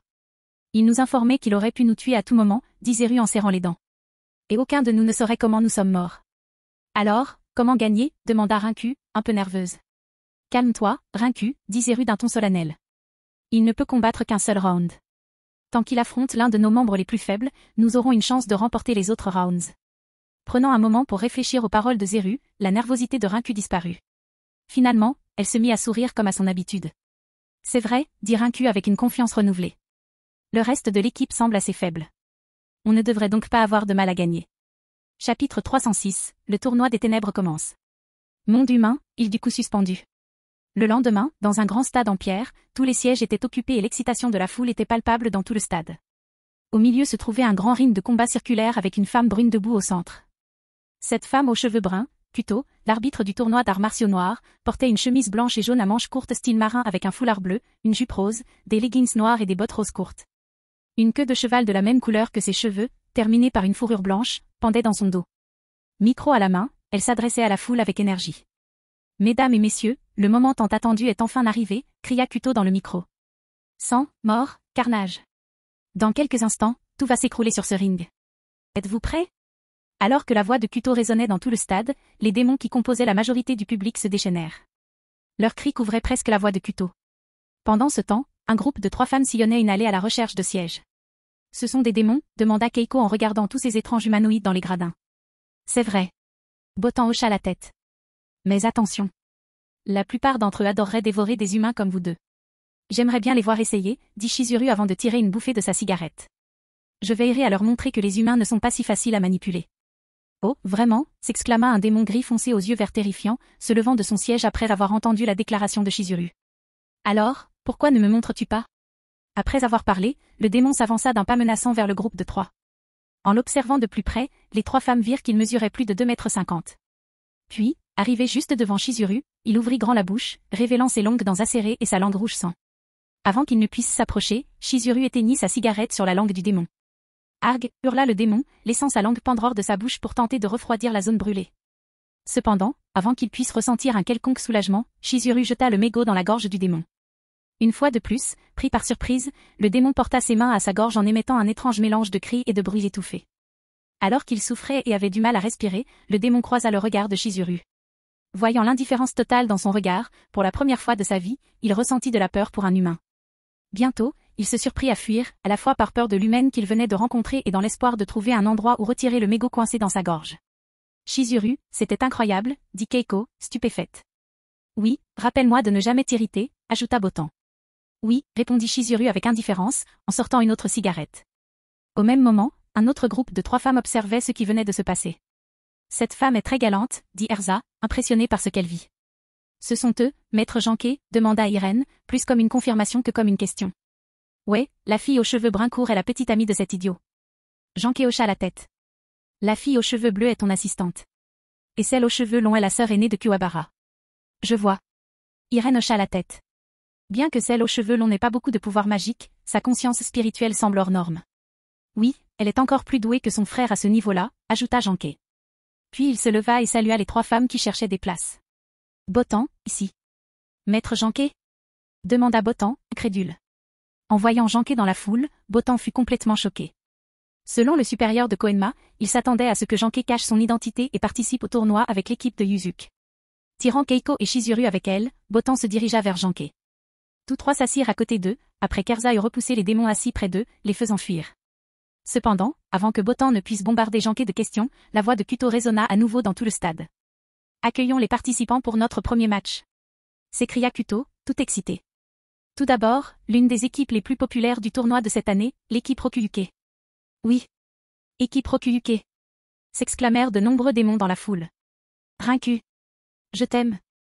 Hurla une femme démoniaque, la voix pleine de désir. Zeru. Montre-leur que tu es le plus fort. Cria un démon mâle, tout excité. Sur ce, les 5 membres de l'équipe Rokuyuke entrèrent dans le stade. Tandis que Rincu saluait les fans, le reste de l'équipe se dirigea calmement vers le ring. Ces gens nous aiment, dit joyeusement Rincu. Puis elle envoya un baiser à un diable particulièrement séduisant. Reste concentré, Rincu, dit Zeru froidement. Je ne veux pas te voir perdre à cause d'un excès de confiance. Oui, je sais, dit Rincu, un peu découragé. Pendant ce temps, dans l'une des cabines VIP, 3 hommes étaient assis ensemble et regardaient le match. Le premier, Gondawara Sukezo, était un homme d'âge moyen à la peau foncée, vêtu d'un costume vert et aux cheveux noirs séparés à gauche et peignés à droite.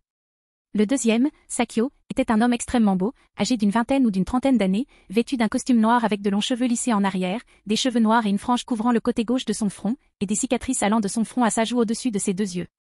Le troisième, le plus jeune des frères Toguro, et celui qui a invité Yuzuki à participer au tournoi, portait des lunettes de soleil et un manteau vert, et avait les cheveux noirs. Regarde ça, Sakyo, dit Gondawara en souriant. Pour remporter un tournoi comme celui-ci, une équipe a besoin d'un soutien massif du public. Et si j'étais un parieur, c'est sur ce genre d'équipe que je miserais. Jetant un coup d'œil à Gondawara du coin de l'œil, Sakyo regarda à nouveau la bague. À quoi sert le soutien du public s'il n'est pas assez fort, demanda Sakyo avec indifférence. Puis il regarda Toguro. Bien que Toguro observât le stade autour de lui, il ne prêtait pas attention au ring. Son regard était fixé sur Janké, assise avec 5 autres femmes. Quelque chose ne va pas, Toguro, demanda Sakio avec curiosité. Non, ça va, répondit Toguro en détournant le regard de Janké. En fait, Toguro a été tellement surpris par le fait que Janké ne participait pas au tournoi dans l'équipe de Yuzuki qu'il n'a même pas remarqué Airin et Erza assises à côté de lui. Et maintenant, place aux invités spéciaux de cette année, l'équipe Urameshi, cria Kuto alors que l'équipe Rokuyuke arrivait sur le ring. James, Yei, Kurama et Kuwabara, accompagnés de Yuzuki, entrèrent dans le stade par l'entrée opposée. Cependant, l'accueil qui leur fut réservé contrasta fortement avec celui de l'équipe Rokuyuke. Bouh! Les démons ricanèrent. Tuez le détective spirituel, cria un démon. Tuez les humains, cria un autre démon. Waouh, quel accueil chaleureux, dit James avec un sourire. C'est tout ce que ces faibles peuvent faire, dit Yei avec dédain. Bien que Kurama n'ait pas fait de commentaires, il n'a pas non plus été affecté par les huées de la foule. Comment faites-vous pour être si silencieux tous les trois, demanda Kuwabara d'un ton étonné. Puis il regarda Yuzuki. Et comment peut-il dormir avec tout ce bruit? Pendant ce temps, parmi la foule, Keiko, Chizuru et Botan étaient soulagés de voir que Yuzuki et Kuwabara allaient bien. Cependant, Keiko et Botan s'irritèrent et perdirent leur sang-froid en voyant Yuzuki dormir sur le dos de Kuwabara. Est-ce que Yuzuki dort? Demanda Keiko, confuse. Comment peut-il dormir à une heure pareille? Demanda Botan, irrité. Tu ne devrais pas être si contrarié, dit Janké en détournant le regard des deux filles irritées. Ton entraînement a été un peu plus intense que d'habitude ces 3 derniers mois. Voyant l'expression quelque peu timide de Janké, Keiko et Botan s'intéressèrent à ce que Yuzuki avait enduré pendant son entraînement, Botan plus que Keiko. D'autant plus que Botan avait déjà affronté le redoutable Janké par le passé. Cependant, Botan secoua la tête et courut jusqu'au bord des gradins. Yuzuki, qu'est-ce que tu fais? Demanda Botan avec colère. Ce n'est pas le moment de dormir. En entendant la voix de Botan, les membres de l'équipe Urameshi, moins Yuzuki pour des raisons évidentes, se retournèrent. Ah, c'est Botan, dit Kuwabara en souriant. Cependant, lorsqu'il vit les autres femmes, et plus particulièrement sa sœur, près de Botan, il pâlit aussitôt. Ma sœur aînée est là aussi? Ayons une longue et agréable conversation quand tout sera terminé, petit frère, dit Chizuru en faisant craquer ses jointures. Botan est plus sexy que je ne l'imaginais en vrai, pensa James en regardant Botan, vêtu d'un t-shirt jaune à manches longues et d'une combinaison marron. Et je sens quelque chose de spécial émaner de Chizuru. Est-ce dû à sa conscience spirituelle? Je me demande ce qu'elle deviendrait avec l'énergie démoniaque? Un sujet de réflexion pour plus tard, je suppose.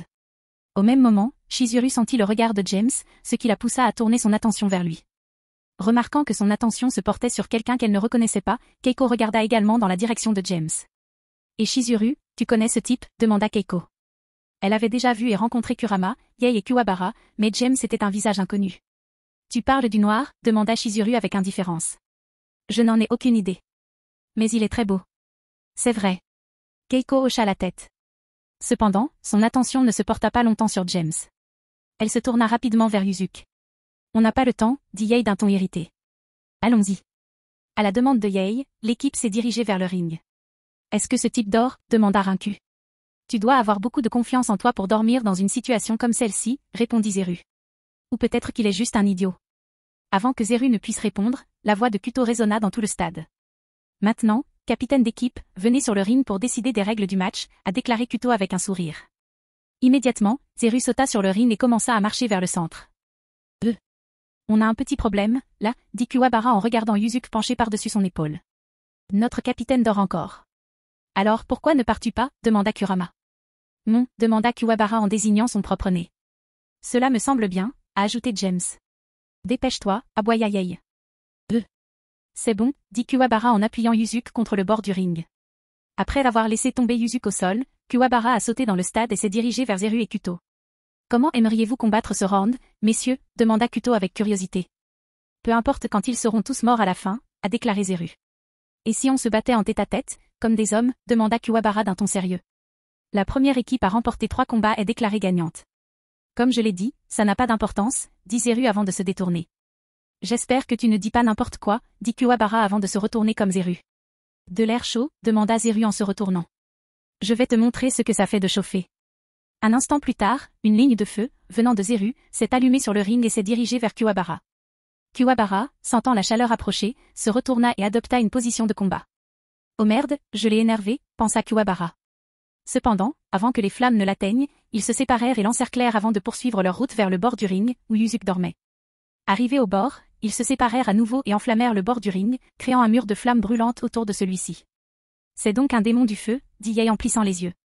Mais son contrôle est approximatif. Alors que Kurama hochait la tête, James sourit simplement. Un instant plus tard, les flammes s'éteignirent et Zeru quitta le ring pour rejoindre son équipe. Kuwabara fit de même, mais il était visiblement plus déterminé. Peut-être que Rincu avait raison, pensa Zeru en regardant par-dessus son épaule tout en marchant. Remarquant l'absence de réaction de Yuzuki, il poursuivit sa réflexion. En fait, c'est peut-être juste un idiot. Waouh, vous avez vu ce spectacle de feu? Demanda Kuto avec enthousiasme. Des feux d'artifice comme ceux-ci sont parfaits pour lancer le tournoi des ténèbres. Le moment est presque arrivé. Équipe, envoyez vos premiers combattants. Chapitre 307, premier match, Kuwabara contre Rincu. Monde humain, île du coup suspendu. Dans un couloir menant à l'une des salles de projection VIP, un bel adolescent brun portait une chemise bleue sans manches sur une chemise blanche à manches longues, un pantalon marron, des chaussures noires, une ceinture rose nouée à la taille et une cape rose pendant sur les épaules. Il avait une tétine bleue claire dans la bouche et un « junior » marqué entre les sourcils. Derrière l'adolescent se tenait un grand ogre musclé à la peau bleue, coiffé d'une corne et couvert de cheveux vert jaunâtres sur les côtés et l'arrière du crâne, le crâne complètement chauve. Vêtu d'un string et portant plusieurs sacs de friandises dans les bras, il peinait à suivre l'adolescent devant lui. « Koenma, monsieur, pourriez-vous ralentir ?» demanda l'ogre. « C'est difficile de voir cette montagne de snacks que vous avez commandée. »« Tu peux, ogre » rétorqua l'adolescent à Koenma. « Si nous sommes en retard pour le premier match, je déduirai le prix de ces encas de ta prochaine paie. Ce n'est pas comme si tu me donnais un chèque de paie. » L'ogre, qui s'appelait simplement ogre, grommela alors qu'il luttait pour suivre. Ils atteignirent enfin la porte menant au salon VIP personnel de Koenma. En arrivant, Koenma ouvrit la porte. Juste avant de franchir la porte désormais ouverte, il fut enveloppé par une bouffée de fumée. Une fois la fumée dissipée, le bel adolescent avait disparu. À sa place se tenait un garçon vêtu d'une robe bleue, d'un pantalon marron, d'une ceinture rose, de chaussures noires et d'un chapeau bleu à bordure rose portant l'inscription « Junior ». « Ah, c'est bien mieux », dit Koenma, sous sa véritable forme, avant de se précipiter dans la pièce. Cette forme demande beaucoup d'énergie. Maintenant, dépêche-toi, ogre. Et ferme la porte derrière toi. Oui, monsieur, répondit ogre en entrant dans la pièce. Sautant sur son siège, Koenma observa le stade. Heureusement, il arriva juste au moment où Kuto demandait aux équipes de sélectionner leurs premiers combattants. Tu as de la chance qu'on ne soit pas en retard, ogre, dit Koenma. Maintenant, donne-moi un peu de ces calamars grillés. Et qu'ils soient croustillants. Pendant ce temps, sur le terrain du stade, Rincu montait sur le ring. Sous les applaudissements du public, il gardait un œil sur l'adversaire. Rincu était persuadé de pouvoir vaincre n'importe qui, sauf celui qu'il avait arrêté la veille. Alors, qui monte en premier? Demanda James en souriant. Pourquoi ne pars-tu pas? Demanda Yei d'un ton agressif. Non, il est trop faible, répondit James. J'aurais pu le tuer quand je voulais hier soir. Alors le combattre aurait été ennuyeux. Comprenant les origines de James, Yei abandonna l'affaire. Au lieu de cela, lui, James et Kurama se tournèrent vers Kuwabara. Tu veux que je parte? Demanda Kuwabara en pointant son nez de l'index droit. Pourquoi pas? Demanda Kurama. Tu auras l'occasion de mettre à profit tout cet entraînement. Et tu ferais mieux de ne pas perdre après que je me sois donné la peine de t'entraîner, ajouta Yei. Oh, d'accord, dit Kuwabara en entrant sur le ring un instant plus tard. Voyant que James ne l'affronterait pas, Rincu ressentit un soulagement. Puis, tandis que les deux combattants s'avançaient vers le centre de la scène, Kuto commença à les présenter. De la part de l'équipe Rokuyuke, Rincu, dit Kuto en désignant l'enfant démon. Puis, il fit un geste vers Kuwabara et poursuivit, et de la part de l'équipe Urameshi, Kuwabara. Tandis que la foule acclamait l'annonce de Rincu, elle huait et réclamait la mort de Kuwabara, révélant clairement qui était le favori des fans. Cependant, loin d'être intimidé, Kuwabara resta debout, le regard fixé sur Rincu. « Pourquoi n'abandonnes-tu pas, gamin ?» demanda Kuwabara. « Votre honneur ne me permettra pas de frapper un enfant. »« Si vous me prenez pour une enfant, monsieur, » dit Rincu d'un ton enfantin en sautant sur la pointe des pieds. « Alors pourquoi ne pas jouer un peu ?»« Kuwabara, ne te laisse pas tromper par son apparence, » dit calmement Kurama. « Ce démon est bien plus vieux que toi. »« Maintenant, que le premier match du tournoi d'arts martiaux noirs commence, » dit Kuto avant de courir jusqu'au bord du ring. Un instant plus tard, Rincu se mit à voler autour du ring à toute vitesse. Il se déplaçait si vite que plusieurs images circulèrent autour de Kuwabara. Pendant ce temps, Kuwabara ne quittait pas le point de départ. Au lieu de cela, il observait les mouvements sur le ring avec la même rapidité qu'un faucon. « Qu'est-ce qui ne va pas ?» demanda Rincu, sa voix résonnant sur le ring. « Suis-je trop rapide pour toi ?» À cet instant, Rincu passa à l'attaque. Cependant, avant que son attaque ne puisse porter ses fruits, Kuwabara frappa Rincu d'un coup de pied et lui assena un crochet du droit à la mâchoire, le projetant à travers l'arène. Un instant plus tard, Rincu s'effondra sur le ring et effectua plusieurs roulades avant de s'immobiliser. « J'admets que tu es rapide, gamin, » dit Kuwabara d'un ton solennel. « Mais comparé à Yei, tu ferais mieux de rester tranquille. Reste à terre, et laisse quelqu'un d'autre se battre. » Au lieu de parler, je ferais mieux de courir finir le travail, dit Yei d'un ton déçu. La chevalerie de Kuwabara le fera tuer. Ce n'est pas le lieu. D'accord avec Yei, James et Kurama hochèrent la tête. GRRR, grogna Rincu en se levant. Je vais te montrer. Cette fois, au lieu de contourner Kuwabara, il fonça droit sur lui. Se préparant à attaquer à nouveau Rincu, Kuwabara retira son poing, l'air concentré. Kuwabara renversa Rincu à plusieurs reprises. Malheureusement, les choses ne duraient pas longtemps. En lançant un autre coup de poing, Kuwabara était prêt à voir Rincu s'envoler. Comme il l'avait déjà fait à plusieurs reprises. Cependant, son coup ne toucha pas Rincu cette fois. Une fraction de seconde plus tôt, Rincu avait disparu de sa course dans un élan de vitesse. Quelques instants plus tard, elle réapparut dans les airs, derrière la tête de Kuwabara, la jambe repliée. C'est la fin, dit Rincu avant de donner un coup de pied dévastateur sur le côté de la tête de Kuwabara. Populaire. La tête de Kuwabara fut projetée latéralement à grande vitesse par le coup de pied de Rincu. Il fut ensuite projeté dans les airs avant d'atterrir sur le ring. Avec ce coup de pied, les démons de la foule sont devenus fous. Oh mon Dieu!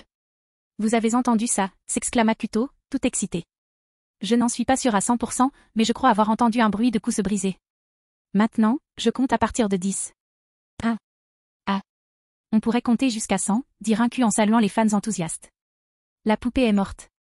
Je lui ai cassé le cou. Pendant ce temps, dans la foule, Keiko et Botan étaient visiblement inquiets de l'état de Kuwabara. Shizuru fumait tranquillement une cigarette. Shizuru, comment fais-tu pour rester aussi calme, demanda Keiko, l'inquiétude perceptible dans sa voix.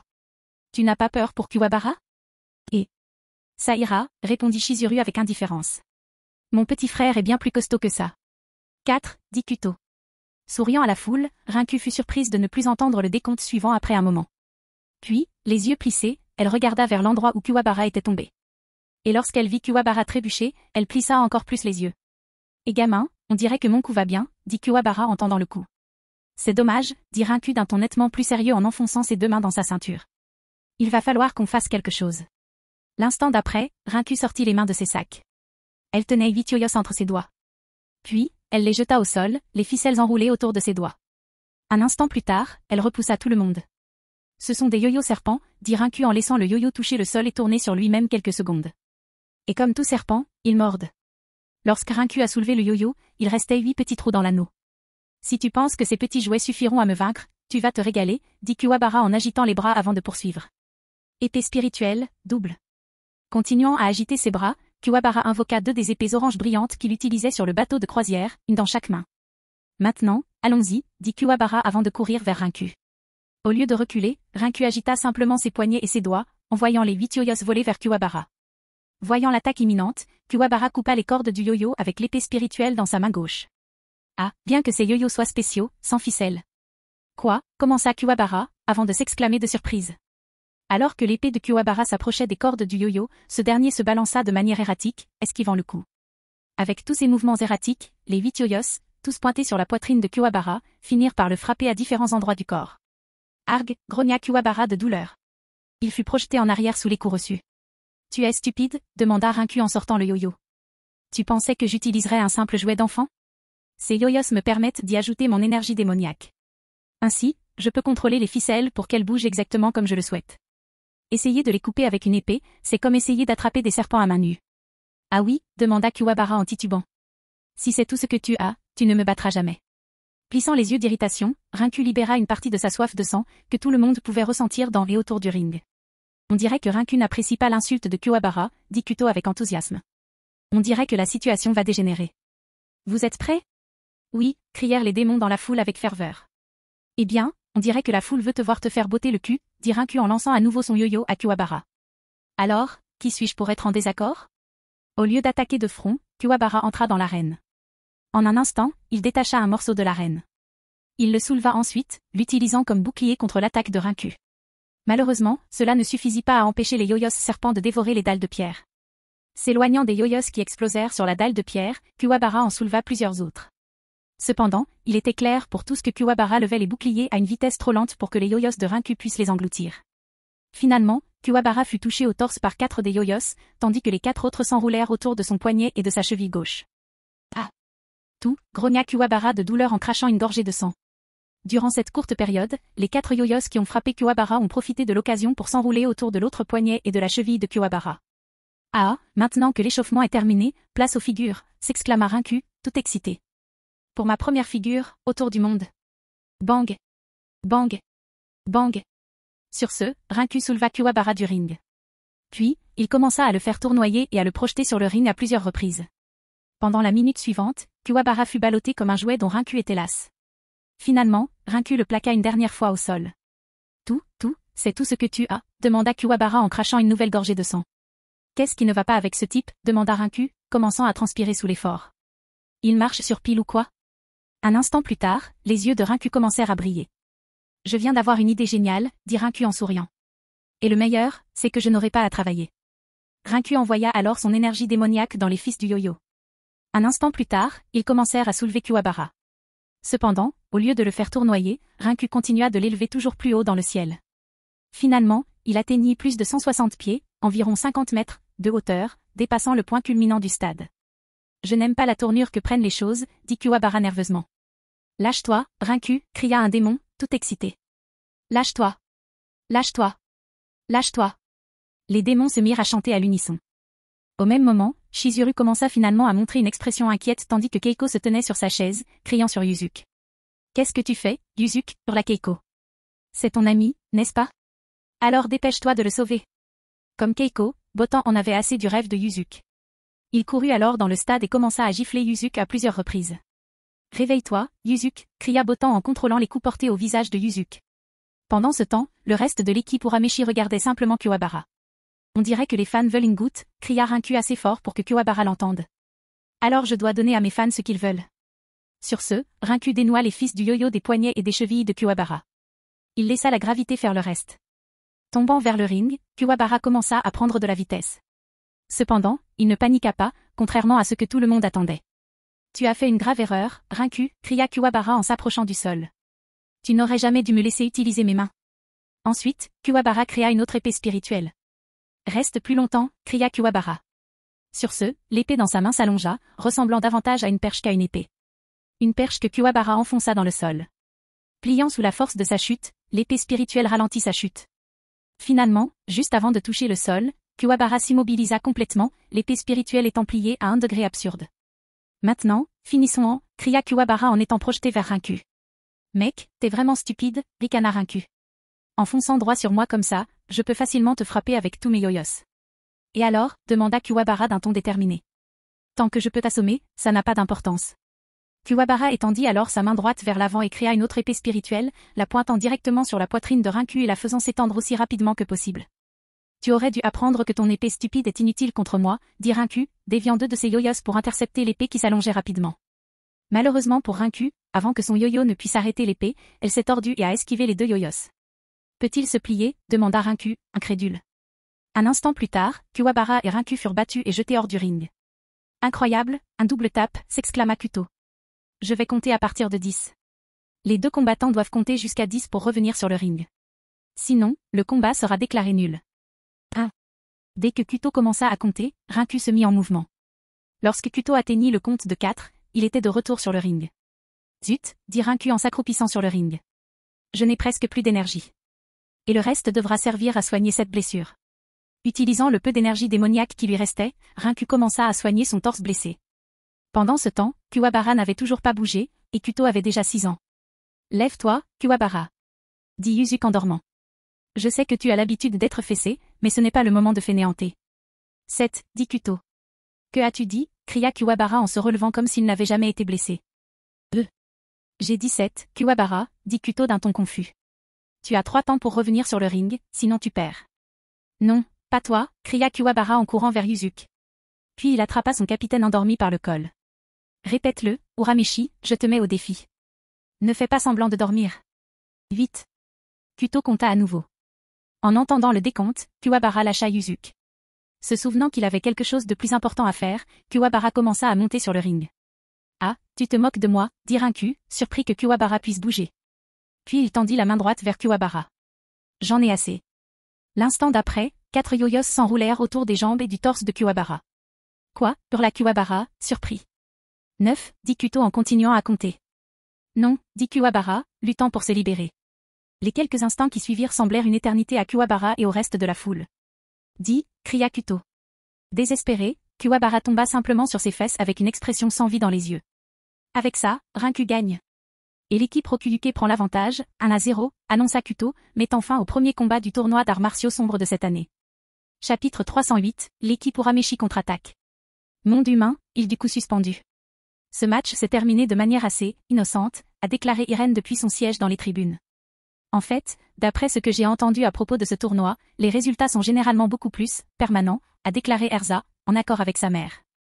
Oui, ce garçon a eu de la chance d'avoir survécu à sa perte, a déclaré Janké, ajoutant sa propre opinion à la conversation. Zut, c'était un coup tordu, sale gosse, cria Kuwabara tandis que Rinku laissait tomber son yo-yo. Allez, on y retourne. Je vais te montrer ce qu'est un vrai combat. Que fais-tu demanda Chizuru, exaspéré. Il se comporte comme le lycéen qu'il est, dit Irene en secouant la tête. Il devrait vraiment être heureux d'être en vie au lieu de se battre. Erza, Janké, Keiko et Chizuru hochèrent la tête. Puis, Keiko et Chizuru regardèrent Irene et Erza avec curiosité. Excusez-moi, mais je crois que vous connaissez quelqu'un de l'équipe de Yuzuki, demanda Keiko aux trois inconnus. C'est vrai. Irene hocha la tête avant de se désigner et de faire un geste vers Erza.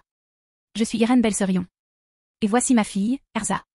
Nous sommes les assistantes de J.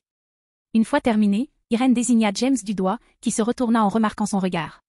Lui rendant son salut, James se remit à regarder Kuwabara défier Rinku sans cesse, le sourire aux lèvres. Et je suis Janké, le maître de Yuzuki, dit Janké d'une voix douce.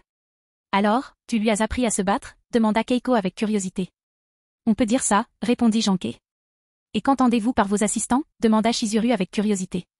Expliquant que James n'était pas humain, Irene expliqua qu'il était un demi-démon et qu'il utilisait le système des pièces maléfiques utilisées par les démons. Bien qu'intéressés, comme ni Keiko ni Chizuru ne connaissaient bien le surnaturel, ils ne comprirent pas pleinement la brève explication d'Irene. Sors. Le cri de Rinku interrompit la conversation. En regardant vers le ring, ils virent Rinku fuir Kuwabara et se cacher derrière le reste de l'équipe Rokuyuke. Elle entreprit alors de soigner ses blessures avec toute sa concentration. Arrête d'agir comme un idiot, dit Yei avec dédain. Tu devrais revenir, Kuwabara, dit James en riant. Tu auras une autre chance de combattre et de te rattraper dans les prochains rounds. 1. Grogna Kuwabara en direction de Rinku. On se retrouve derrière l'hôtel plus tard ce soir, crevette. Alors que Kuwabara quittait le ring et retournait auprès du reste de son équipe, James ne put s'empêcher de secouer la tête. Je suis content d'avoir raté le lycée, pensa James. Si j'étais allé à l'école avec des gens comme lui, je devrais tabasser beaucoup de gens. Tandis que James était perdu dans ses pensées, Kuto retourna au centre du ring. Puis, après avoir porté le micro à sa bouche, il appela les lutteurs suivants de chaque équipe à monter sur le ring. De l'équipe Rokuyuke, un démon mince, à la peau bleu-gris, à l'apparence jeune, avec un sourire sinistre, des cheveux en bataille et un large front, vêtu d'un manteau vert, d'un pantalon noir et de bottes noires, a sauté sur le ring sans effort. Alors, qui est le prochain demanda James en regardant Yei et Kurama. Je le ferai, dit Kurama en sautant sur le ring. Alors que les deux combattants atteignaient le centre du ring, Kuto porta le microphone à sa bouche. Présentation des combattants pour le deuxième combat. De l'équipe Rokuyuke, voici Roto, dit Kuto en désignant Roto, le démon au sourire sinistre. Puis il fit un geste vers Kurama avant de poursuivre. Et de l'équipe Urameshi, Kurama. Que le combat commence. Une fois son combat terminé, Kuto se dirigea immédiatement vers le bord du ring. Pendant ce temps, Roto avançait, lançant une série de coups de poing et de pied sur Kurama. Cependant, au lieu de riposter, Kurama se contenta d'esquiver toutes les attaques. Ce type est tellement démodé, dit James, sentant la différence dans les réserves d'énergie démoniaque entre Kurama et Roto. En effet, répondit Yei en hochant la tête. Mais Kurama a cette fâcheuse habitude de vouloir bien comprendre son adversaire avant d'agir. Je vois, répondit James en hochant la tête. Bien que James ait commenté la force de Kurama, il savait qu'il était plus fort que Roto simplement grâce à sa connaissance de l'anime Yu Yu Hakusho. Mais ressentir la différence de près dépassait complètement ses attentes. En fait, avec lui et un Yuzuki endormi, Kurama était actuellement le membre le plus fort de l'équipe Urameshi. Tant que Yei ne prendra pas le contrôle du dragon de la flamme noire, cela ne changera probablement pas, pensa James en jetant un coup d'œil à Yei avant de regarder Kurama repartir. Pendant ce temps, Kurama esquivait sans effort les attaques de Roto. Après avoir esquivé une autre attaque, Kurama contre-attaqua pour la première fois depuis le début du combat. D'un coup de paume rapide, Kurama envoya Roto voler vers le bord du ring. Tu devrais abandonner, dit Kurama. Ça ne sert à rien de perdre la vie dans un combat impossible à gagner. Tu es sûr de ça, Minami no Shuichi, répondit Roto avec un sourire sinistre. En entendant ce nom, Kurama se figea un instant. Cependant, son expression ne changea pas. Kurama, connu à l'origine sous le nom de Yoko Kurama, était un ancien démon renard. Spécialisé dans l'intrusion dans des trésors hautement sécurisés, il s'échappait avec de précieux trésors sans alerter les gardes. Cependant, lors de son dernier braquage, il fut trahi et grièvement blessé. Fuyant le monde des démons pour le monde des humains, il se cacha dans le ventre d'une femme enceinte, habitant le corps de son enfant à naître. Même si cela n'a pas toujours été ainsi, Kurama a appris à aimer sa nouvelle mère humaine comme une vraie mère. Il était même prêt à sacrifier sa vie pour assurer sa santé et son bonheur. C'est d'ailleurs ainsi qu'il a rencontré Yuzuki, qui l'a empêché de sacrifier sa vie, sauvant ainsi sa mère de la maladie dont elle souffrait. Voyant que Kurama ne bougeait plus, le sourire de Roto s'élargit. Puis, il fouilla dans son manteau et en sortit un petit appareil muni d'un bouton rouge. En ce moment, mon frère s'occupe de sa mère humaine, Shuichi, dit Roto d'un ton malicieux. Si j'appuyais sur ce bouton, mon frère adorerait lui arracher la tête. Immédiatement, les yeux de Kurama se rétrécirent. Pendant ce temps avec l'équipe Rokuuke. Roto utilise toujours la même astuce, a déclaré Rinku, n'aimant clairement pas la stratégie de Roto. Oui, et il gagne toujours, dit Zeru avec indifférence. Du côté de l'équipe Urameshi. Ce stupide tricheur, murmura Yuzuki dans son sommeil. Puis il changea d'avis et prononça une dernière phrase. Je le déteste. Debout à côté de Yuzuki, Kuwabara et Botan le regardaient avec perplexité. De quoi parles-tu demanda Botan avec curiosité. Je n'en ai aucune idée, répondit Kuwabara. Je fais peut-être un cauchemar. Mais surtout, pourquoi ont-ils arrêté de se battre et commencé à parler? Je ne sais pas, dit Botan, l'air aussi confus que possible. De retour sur le ring, Roto sourit à Kurama qui se tenait immobile. Maintenant, je veux que tu croises tes mains derrière ton dos et que tu me laisses te fesser jusqu'à ce que je sois satisfait, dit Roto, son sourire s'élargissant à chaque seconde. Faisant ce que Roto avait dit, Kurama croisa ses mains derrière son dos alors qu'il regardait Roto avec un regard dédaigneux. Lorsque Roto remarqua la soumission de Kurama, il se mit à rire. Il s'avança alors vers lui d'un pas ferme et assuré. Une fois à portée d'attaque, il commença à lui asséner de violents coups de poing au visage avec sa main gauche. Pendant ce temps, Kurama continuait de le fixer sans changer d'expression. Après avoir pris des coups pendant les minutes qui ont suivi, Kurama a finalement riposté, en lançant une pierre sur le large front de Roto. Roto s'arrêta et leva l'appareil qu'il tenait dans sa main droite. Tu es sûr de vouloir faire ça, demanda Roto. Et si tu me fais peur et que j'appuie accidentellement sur le bouton? Maintenant, mets tes mains dans le dos et laisse-moi te donner une fessée. Suivant à nouveau les ordres de Roto, Kurama fut battu pendant 5 minutes supplémentaires. Cependant, son expression dédaigneuse ne changea pas, ce qui irrita Roto. Ses yeux, dit Roto, cessant de frapper. Je déteste ses yeux. Je déteste la façon dont tu me regardes. Je vois bien que tu me prends pour le plus bas des bas, pas vrai? Au lieu de répondre, Kurama continua de fixer Roto avec la même expression. Voyant cela, Roto tendit la main gauche et une épée émergea de son poignet, passant entre ses doigts et s'enroulant légèrement à son extrémité. Je devrais peut-être détourner le regard, dit Roto d'un ton irrité. Ou mieux encore, puisque tu me trouves tellement déprimé. Roto a ensuite soulevé sa botte, une botte qui semblait ne pas avoir été nettoyée depuis des décennies. Pourquoi ne nettoies-tu pas ma botte? Lèche-la jusqu'à ce qu'elle soit propre, ordonna Roto. Puis il lécha l'épée sur son bras gauche. Ensuite, quand tu auras fini, je te couperai la tête, et en échange, j'épargnerai la vie de ta pauvre mère. Au lieu de suivre les ordres de Roto comme avant, Kurama continua de fixer Roto sans bouger le moins du monde. Non, dit simplement Kurama en essuyant la saleté de ses vêtements. Ah! Je le savais, tu ne vaux pas mieux que moi, s'exclama Roto, hystérique. Tu tiens plus à ta vie qu'à celle de ta putain de mère. Ah! Si tu dois appuyer sur le bouton, fais-le, dit calmement Kurama. Tu me testes, demanda Roto. Tu crois que je ne le ferai pas? Appuie sur le bouton, ordonna Kurama. D'accord, tu l'as demandé, dit Roto en levant l'appareil au-dessus de sa tête. Mais rien ne se passa ensuite. Roto cessa de bouger son pouce droit à proximité du bouton. Que se passe-t-il? Demanda Roto, terrifié. Je ne peux pas bouger. J'ai pensé à te retirer le bras droit, dit Kurama en s'approchant de Roto, immobilisé. Il prit ensuite l'appareil des mains de Roto avant de poursuivre. Mais le but était de s'assurer que le bouton ne puisse pas être enfoncé. Le laisser immobile était donc suffisant. Comment? Demanda Roto.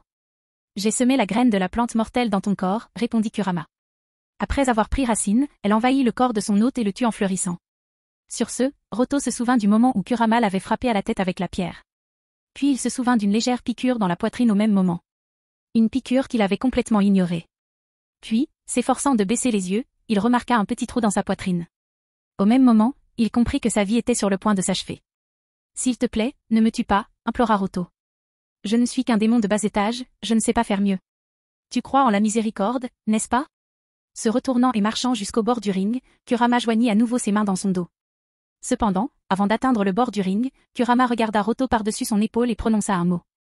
Non, dit froidement Kurama. L'instant suivant, plusieurs fleurs colorées ont explosé du corps de Roto et ont fleuri magnifiquement. Oh mon Dieu, cria Kuto dans le micro, faisant grimacer Irene et Erza. C'était la plus belle mort que j'ai jamais vue. Et avec ça, l'équipe Urameshi égalise 1-1. Sur ce, la foule se mit à huer bruyamment. Mais Kurama ignora tout cela. Au lieu de cela, il sauta nonchalamment hors du ring et s'approcha du reste de son équipe. Tu n'as pas à t'inquiéter pour l'autre démon, il a disparu à la mort de Roto, dit Yae tandis que Kurama s'approchait. Hochant la tête en réponse, Kurama ne parla pas du sujet. Ah, Yae, tu es une vraie tsundere, dit James en souriant. Tu fais comme si tu t'en fichais, mais c'est vrai. En entendant cela, Kuwabara et Botan se mirent à rire, tandis que Kurama lui-même dut détourner le regard pour cacher son sourire. Pendant ce temps, il était clair pour tous ceux qui voyaient que Yae était sur le point d'exploser de rage. Je vais te tuer, siffla Yae entre ses dents. Cependant, avant que Yae ne puisse devenir trop bruyant, Zeru sauta sur le ring et commença à marcher vers le centre du ring. Oh, on dirait que le capitaine de l'équipe Rokuyuke est prêt à se battre, dit Kuto avec enthousiasme. Et il a l'air assoiffé de sang. Ce type m'embête depuis hier soir, dit Yae en sautant à son tour sur le ring. Je vais lui montrer que je ne suis pas quelqu'un qu'il peut mépriser. En atteignant le centre du ring, Yae n'a pas perdu de temps pour parler à son adversaire beaucoup plus grand. Ton feu est puissant, mais tu manques de contrôle, dit Yae, les mains dans les poches. Pendant ton petit tour avec l'anneau de feu, tu as fait fondre des parties de l'anneau. Mais il était clair que tu essayais de le laisser intact par intimidation. Cela n'aura plus d'importance quand tu seras mort, déclara Zeru avant de se taire. On dirait que les étincelles fusent déjà, dit Kuto. Alors, puisque les deux combattants sont déjà sur le ring, que le combat commence. Comme toujours, Kuto courut jusqu'au bord du ring. Cependant, avant même d'avoir atteint la moitié du chemin, la moitié de l'anneau de Zeru fut engloutie par les flammes. Il lança alors une boule de feu sur Yae. Ralentis, dit Yae en esquivant la boule de feu sans effort. Voyons combien de temps tu peux continuer comme ça, dit Zeru en lançant quelques boules de feu supplémentaires sur Yae. Cependant, tout comme le premier, Yae les esquiva sans effort. Comprenant que toutes ces attaques n'avaient aucune chance de toucher Yae, Zeru s'arrêta. Laisse-moi te montrer à quoi ressemble le vrai pouvoir, dit Zeru, absorbant toutes les flammes déchaînées de son côté du ring dans son corps. Un instant plus tard, après que toutes les flammes aient disparu, Zeru se tenait sur place, sa peau devenant complètement rouge. Ça chauffe vraiment, littéralement, cria Kuto. Après avoir absorbé toutes ces flammes, Zeru brille comme un tisonnier. C'est le genre de pouvoir que l'implantation d'un faux œil ne pourrait jamais vous accorder, dit Zeru d'un ton fort. Un instant plus tard, Zeru disparut. L'instant d'après, son siège s'enfonça dans l'abdomen de Yae, un cône de feu jaillissant de son dos. Les yeux de Yae s'écarquillèrent de surprise et de douleur. Puis, il fut projeté dans le ciel, et l'instant d'après, englouti par les flammes. Renifla Zeru en se retournant et en rejoignant son équipe. Très bien. Waouh, s'écria Kuto, tout excité. Avec des mouvements pareils, pas étonnant que l'équipe Rokuyuke soit la favorite du public. S'éloignant avec une expression suffisante sur son visage tandis que la foule applaudissait bruyamment, Zeru s'arrêta finalement car le bruit du corps carbonisé de Yae frappant le ring n'avait jamais été entendu. En effet, dit Yae en atterrissant doucement sur le ring, sa veste cape trouée et la chemise qu'il portait en dessous. En fait, il est tellement talentueux que j'hésite à l'attaquer.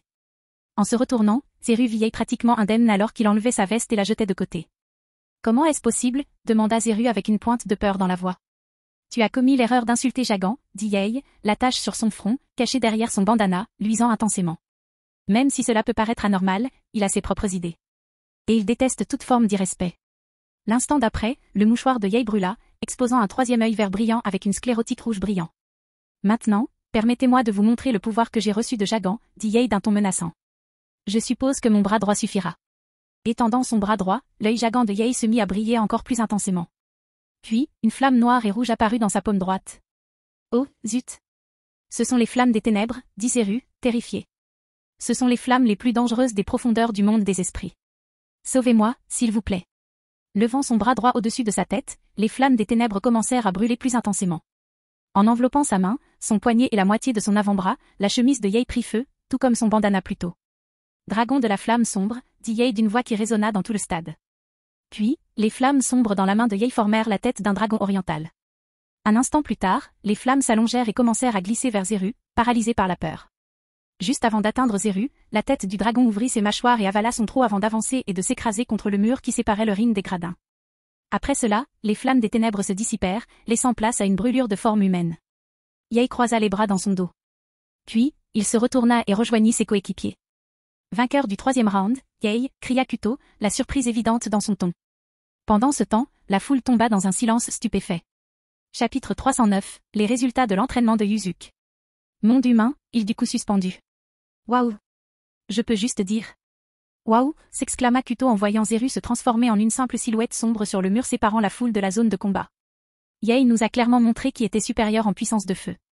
Tandis que Kuto parlait, Yae rejoignit le reste de l'équipe Urameshi.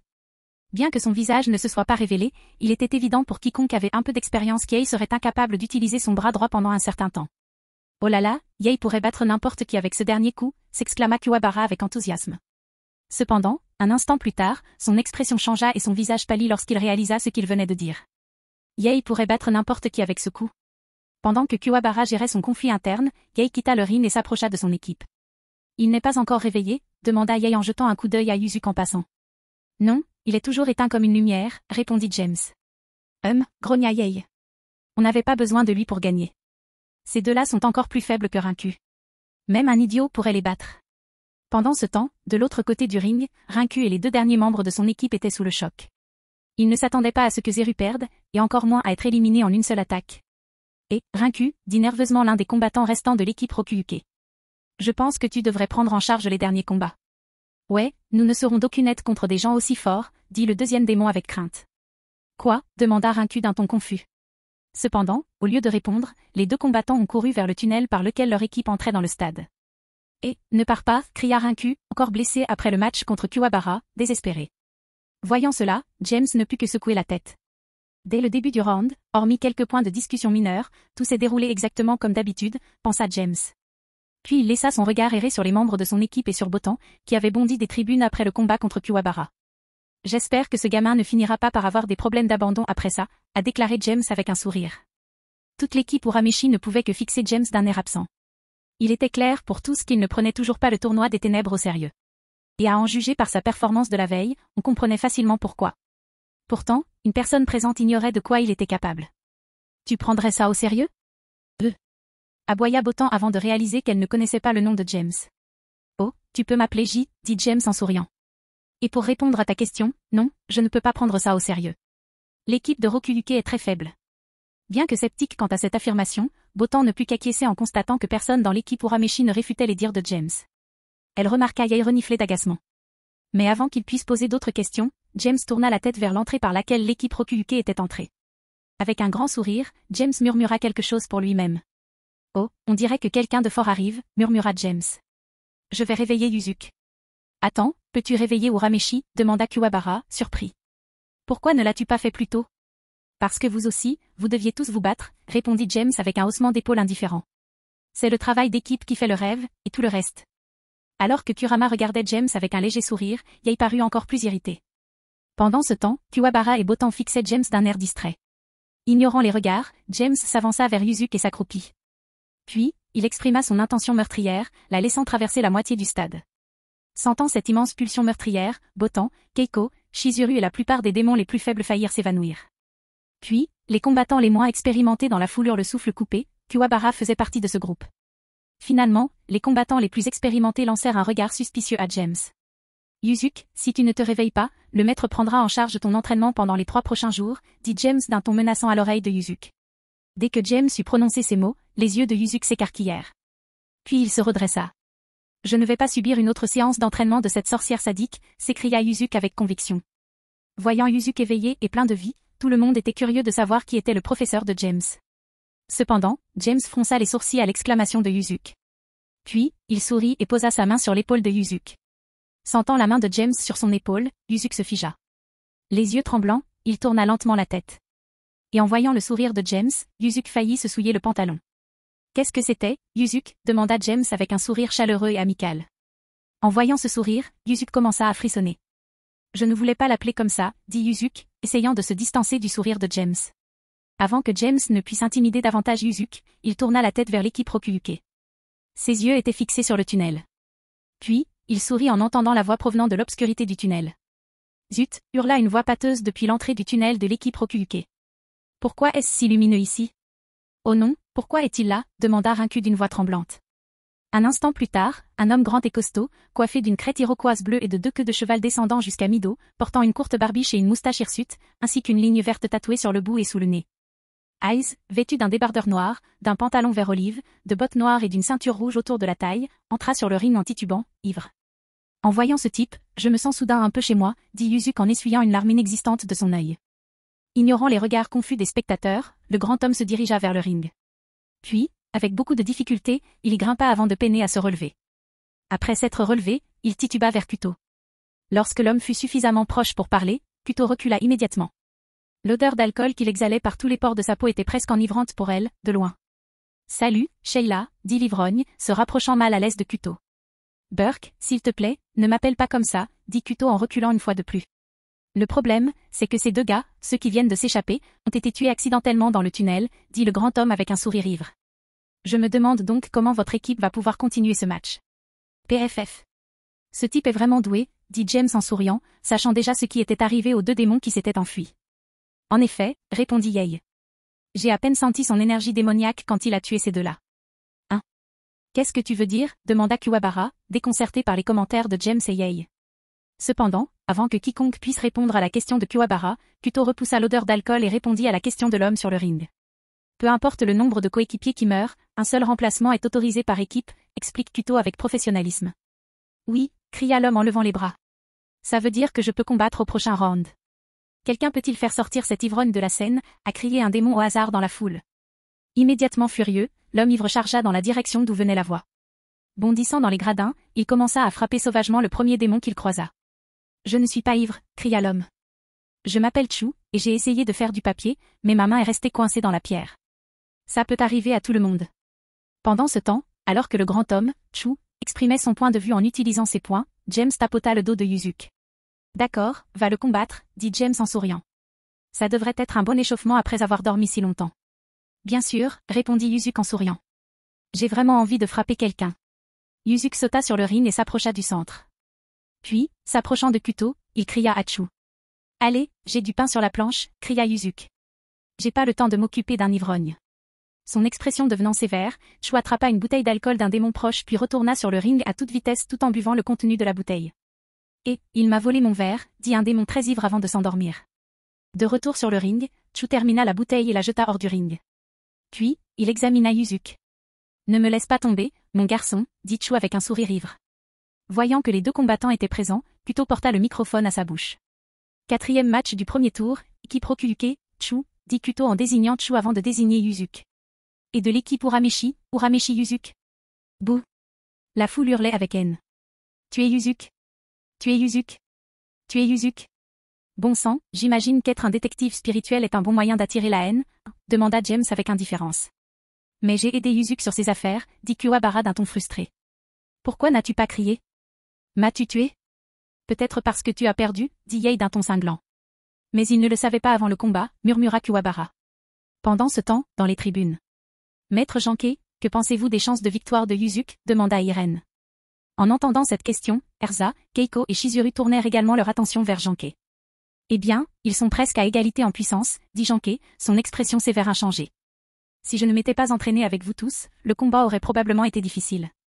Mais après tout cet entraînement de maîtrise, sans parler du nombre de fois où il a été contraint de repousser ses limites, ce devrait être un jeu d'enfant.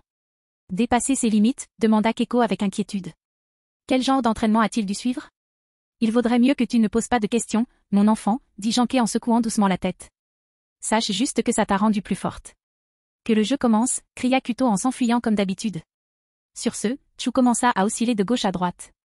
Un instant plus tard, il disparut. Pendant ce temps, Yuzuki restait immobile. Bien qu'il semblait ne rien faire, son regard allait et venait. Tu as déjà perdu, mon garçon, demanda Chu d'un ton solennel. Je suis un boxeur ivre. Alors, mes mouvements erratiques t'empêchent de suivre, tu comprends? Alors tu te contentes de tituber et de faire semblant de savoir te battre, ricana Yuzuki. Tu m'écoutes au moins, demanda Chu, irrité. En riant, Yuzuki maintint sa position sans changer de position. Cependant, au bout d'un moment, il fit un quart de tour vers la gauche et leva la main gauche.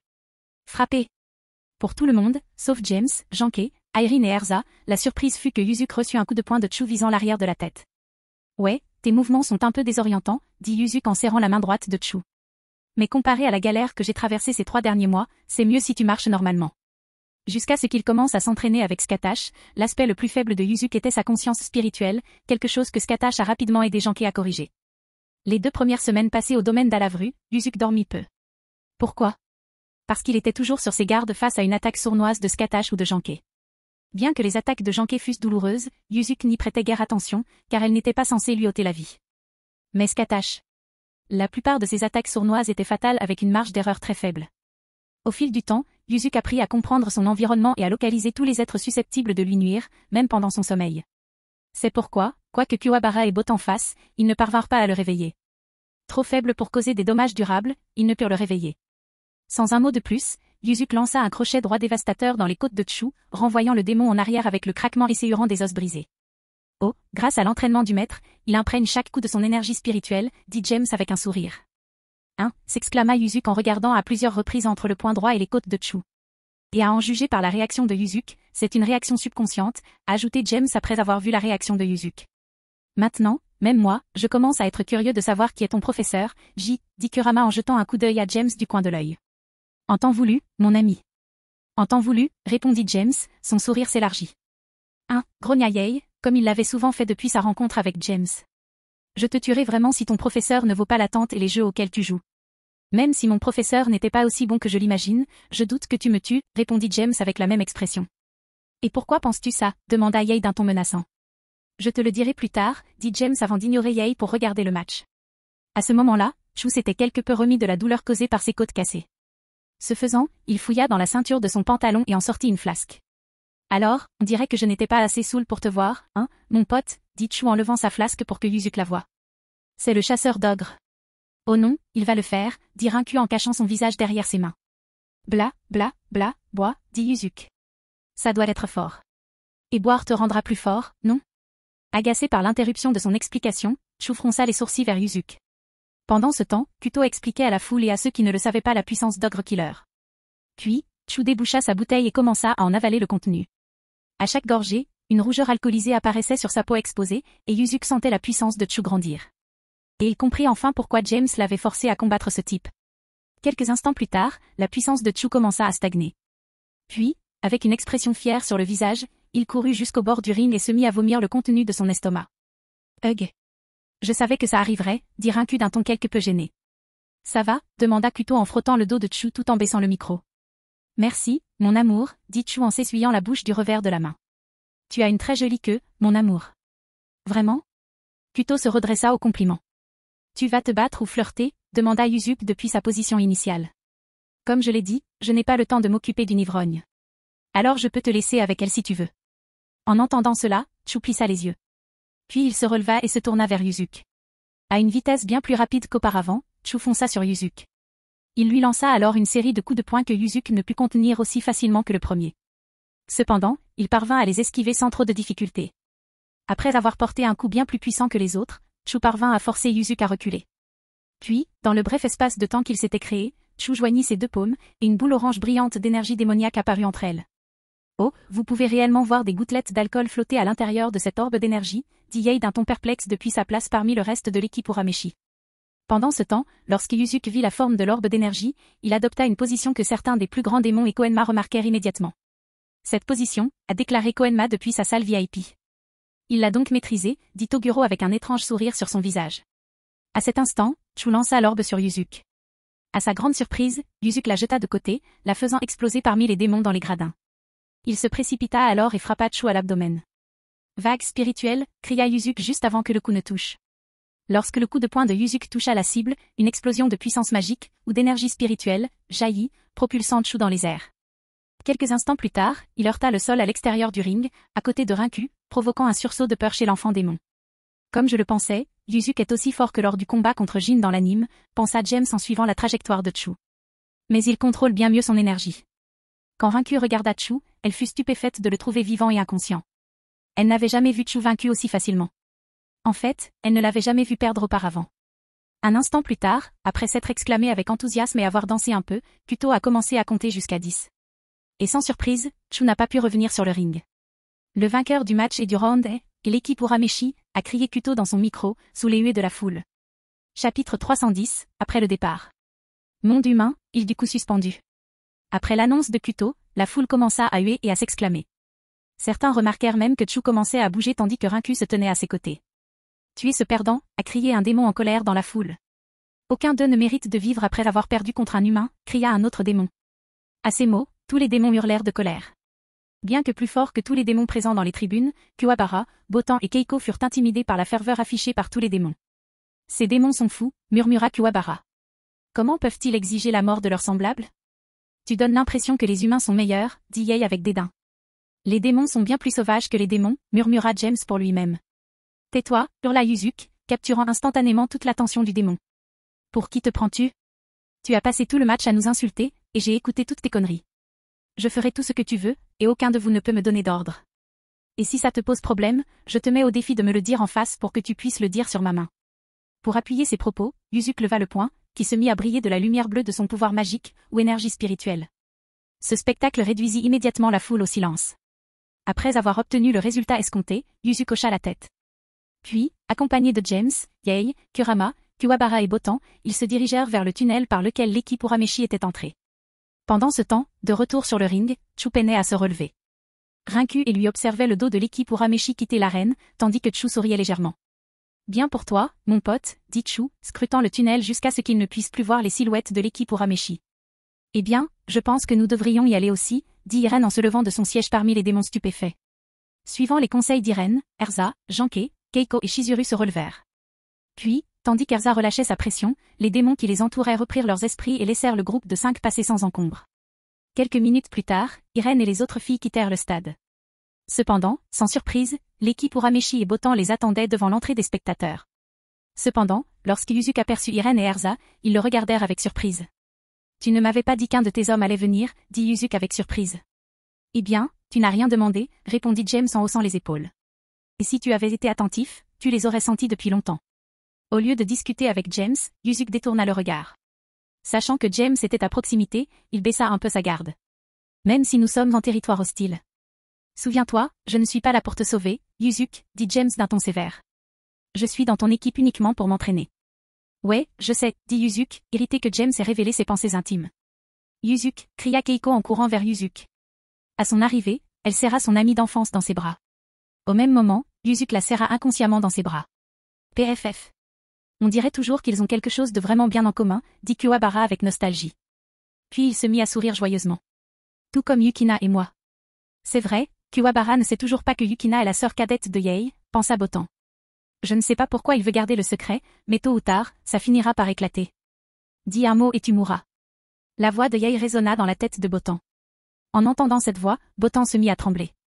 Puis elle regarda Yae, qui avait remis la ceinture qui couvrait son jagan. Cependant, lorsqu'elle vit la lueur briller à travers la ceinture, elle faillit s'évanouir. C'est terrible, pensa Botan. Son statut de télépathe ne cadre pas avec celui de charlatan. Pendant ce temps, le reste des dames rejoignit le groupe. Irene et Erza prirent position près de James tandis que Shizuru commençait à gronder Kuwabara, encore perdu dans ses fantasmes sur Yukina, avec une telle force qu'il aurait pu battre un record.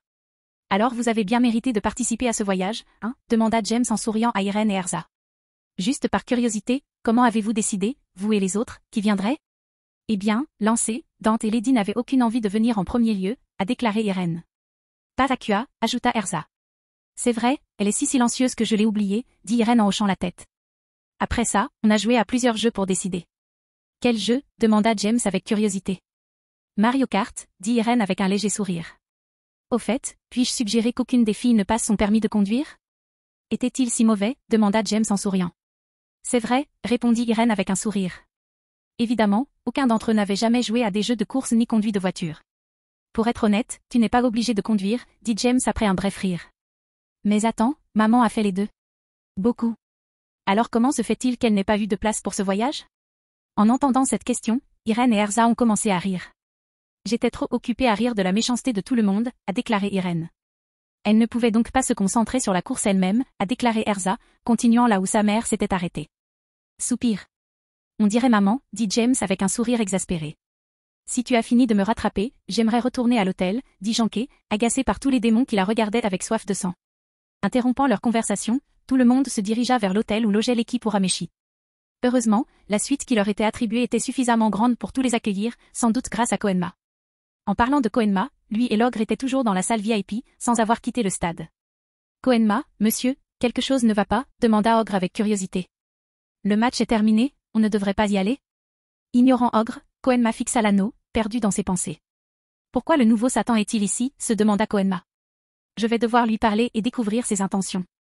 Koenma, monsieur, demanda Ogre une fois de plus, n'ayant reçu aucune réponse à sa première question. Tais-toi, Ogre, dit Koenma d'un ton irrité. Prends-moi dans tes bras et ramène-moi à la maison. J'ai sommeil et j'ai sauté ma sieste aujourd'hui. Oui, monsieur, répondit Ogre d'un ton abattu. À bien y réfléchir, allons dans la chambre de Yuzuki, dit Koenma, changeant d'avis. Je viens de me rappeler que j'ai quelque chose à lui donner. Environ 1 heure plus tard, l'équipe Urameshi et leurs connaissances arrivèrent à l'hôtel. Après avoir nettoyé, ils s'installèrent dans le salon de la suite. Profitant de l'occasion pour faire connaissance, ils commencèrent à parler de tout et de rien à la fois. Naturellement, l'exception à cette atmosphère amicale était Yael, qui fixait James, Irene et Erza. Si James avait ses pouvoirs scellés, Irene et Erza ne l'étaient pas. Et avec Irene au rang de dieu mineur et Erza au rang suprême, Yael se sentait menacé. Cependant, ce qui le dérangeait vraiment, c'était que James lui ait clairement fait comprendre que les deux femmes faisaient partie de sa noblesse. « Pourquoi caches-tu ta véritable force ?» demanda Yael avec irritation. « Quelle est ta raison de participer au tournoi des ténèbres ?» J'aimerais aussi connaître la réponse à cette question, dit une voix masculine alors que la porte de la suite s'ouvrait. En regardant l'entrée de la suite, Koenma, sous sa forme adolescente, et Ogre entrèrent dans la suite. « Mais qui es-tu » demanda Yuzuki en se mettant sur la défensive devant Keiko. « Ça fait vraiment mal, Yuzuki, dit Koenma, feignant la douleur et la déception. « Comment as-tu pu ne pas reconnaître ton patron ?»« Mon patron » demanda Yuzuki en se mettant à rire. « Tu veux dire que c'est Koenma ?» J'admets que la tétine est une attention sympathique. Mais c'est impossible. Koenma est un sale gosse qui n'a même pas encore fini ses dents. Tu es trop grand. C'est ce qu'elle a dit James avec un sourire. Je connais Koenma. Yuzuki poursuivit sa phrase avant de regarder James en fronçant les sourcils. Non seulement Yuzuki, mais tout le monde sauf Irene, Erza et Janké regardaient James avec perplexité. PFF. Vous feriez mieux de vous habituer à ce genre de blague, dit Janké en secouant la tête. Parce que tu auras beau vouloir qu'il arrête, il ne le fera pas. Désolé, je n'ai pas pu m'en empêcher, dit James en souriant. Je ressens une douleur physique quand je le tiens trop longtemps. Bref, dit Koenma, décidant qu'il n'avait pas entendu cette allusion sexuelle élémentaire. Ça te dérangerait si j'avais une conversation privée avec toi, J? Soupir. Je pensais que cette conversation aurait lieu plus tard, dit James en poussant un soupir d'ennui. D'accord, allons-y. Secouant la tête, Koenma se retourna et se dirigea vers la porte. Ogre, reste ici, ordonna Koenma. Oui, monsieur, répondit Ogre. Ça ne te dérange pas si j'emmène ma reine avec moi, n'est-ce pas demanda James en se levant de sa chaise et en désignant Irene. Pas question, répondit Koenma. Alors, je ne devrais pas venir avec vous aussi, monsieur demanda Ogre d'un ton inquiet. Ne t'inquiète pas, Ogre, répondit Koenma. Cela fait partie de la culture démoniaque d'emmener la reine avec soi lors des discussions importantes. Après avoir fini de parler, Koenma quitta la suite de l'hôtel. Un instant plus tard, James et Irene passèrent devant l'ogre pour suivre Koenma. Ce faisant, James lui tapota l'épaule. Sérieusement, pas besoin de s'inquiéter pour la sécurité de Koenma, dit James en souriant. De toute façon, tu ne pourrais pas le protéger si on voulait t'attaquer. Irene à elle seule pourrait tuer tout le monde sur l'île en moins de 30 secondes. Naturellement, cela n'a pas atténué la prudence de l'ogre. Les autres personnes présentes dans la pièce, à l'exception d'Erza, Janké et Yuzuki, ont été surprises. Alors, qui est-il demanda Yael dès que James et Irene eurent quitté la pièce. Je suis désolé, Yael, mais je ne peux pas te le dire, dit Yuzuki en secouant la tête. En entendant le refus de Yuzuki, Yael le regarda encore plus intensément. Ne me regarde pas comme ça, dit Yuzuki d'un air sérieux. Je ne te le dirai pas, à moins qu'il ne me donne son accord. Oui, je te suggère d'oublier cette affaire jusqu'à ce que j'y décide de te le dire de lui-même, dit Erza sérieusement. Renifla Yael, mécontent. Pendant ce temps, Botan, Keiko et Chizuru étaient assis ensemble et discutaient du même sujet. Botan, sais-tu qui il est vraiment demanda Keiko avec curiosité. D'après ce que je peux dire, il est très important, a déclaré Chizuru.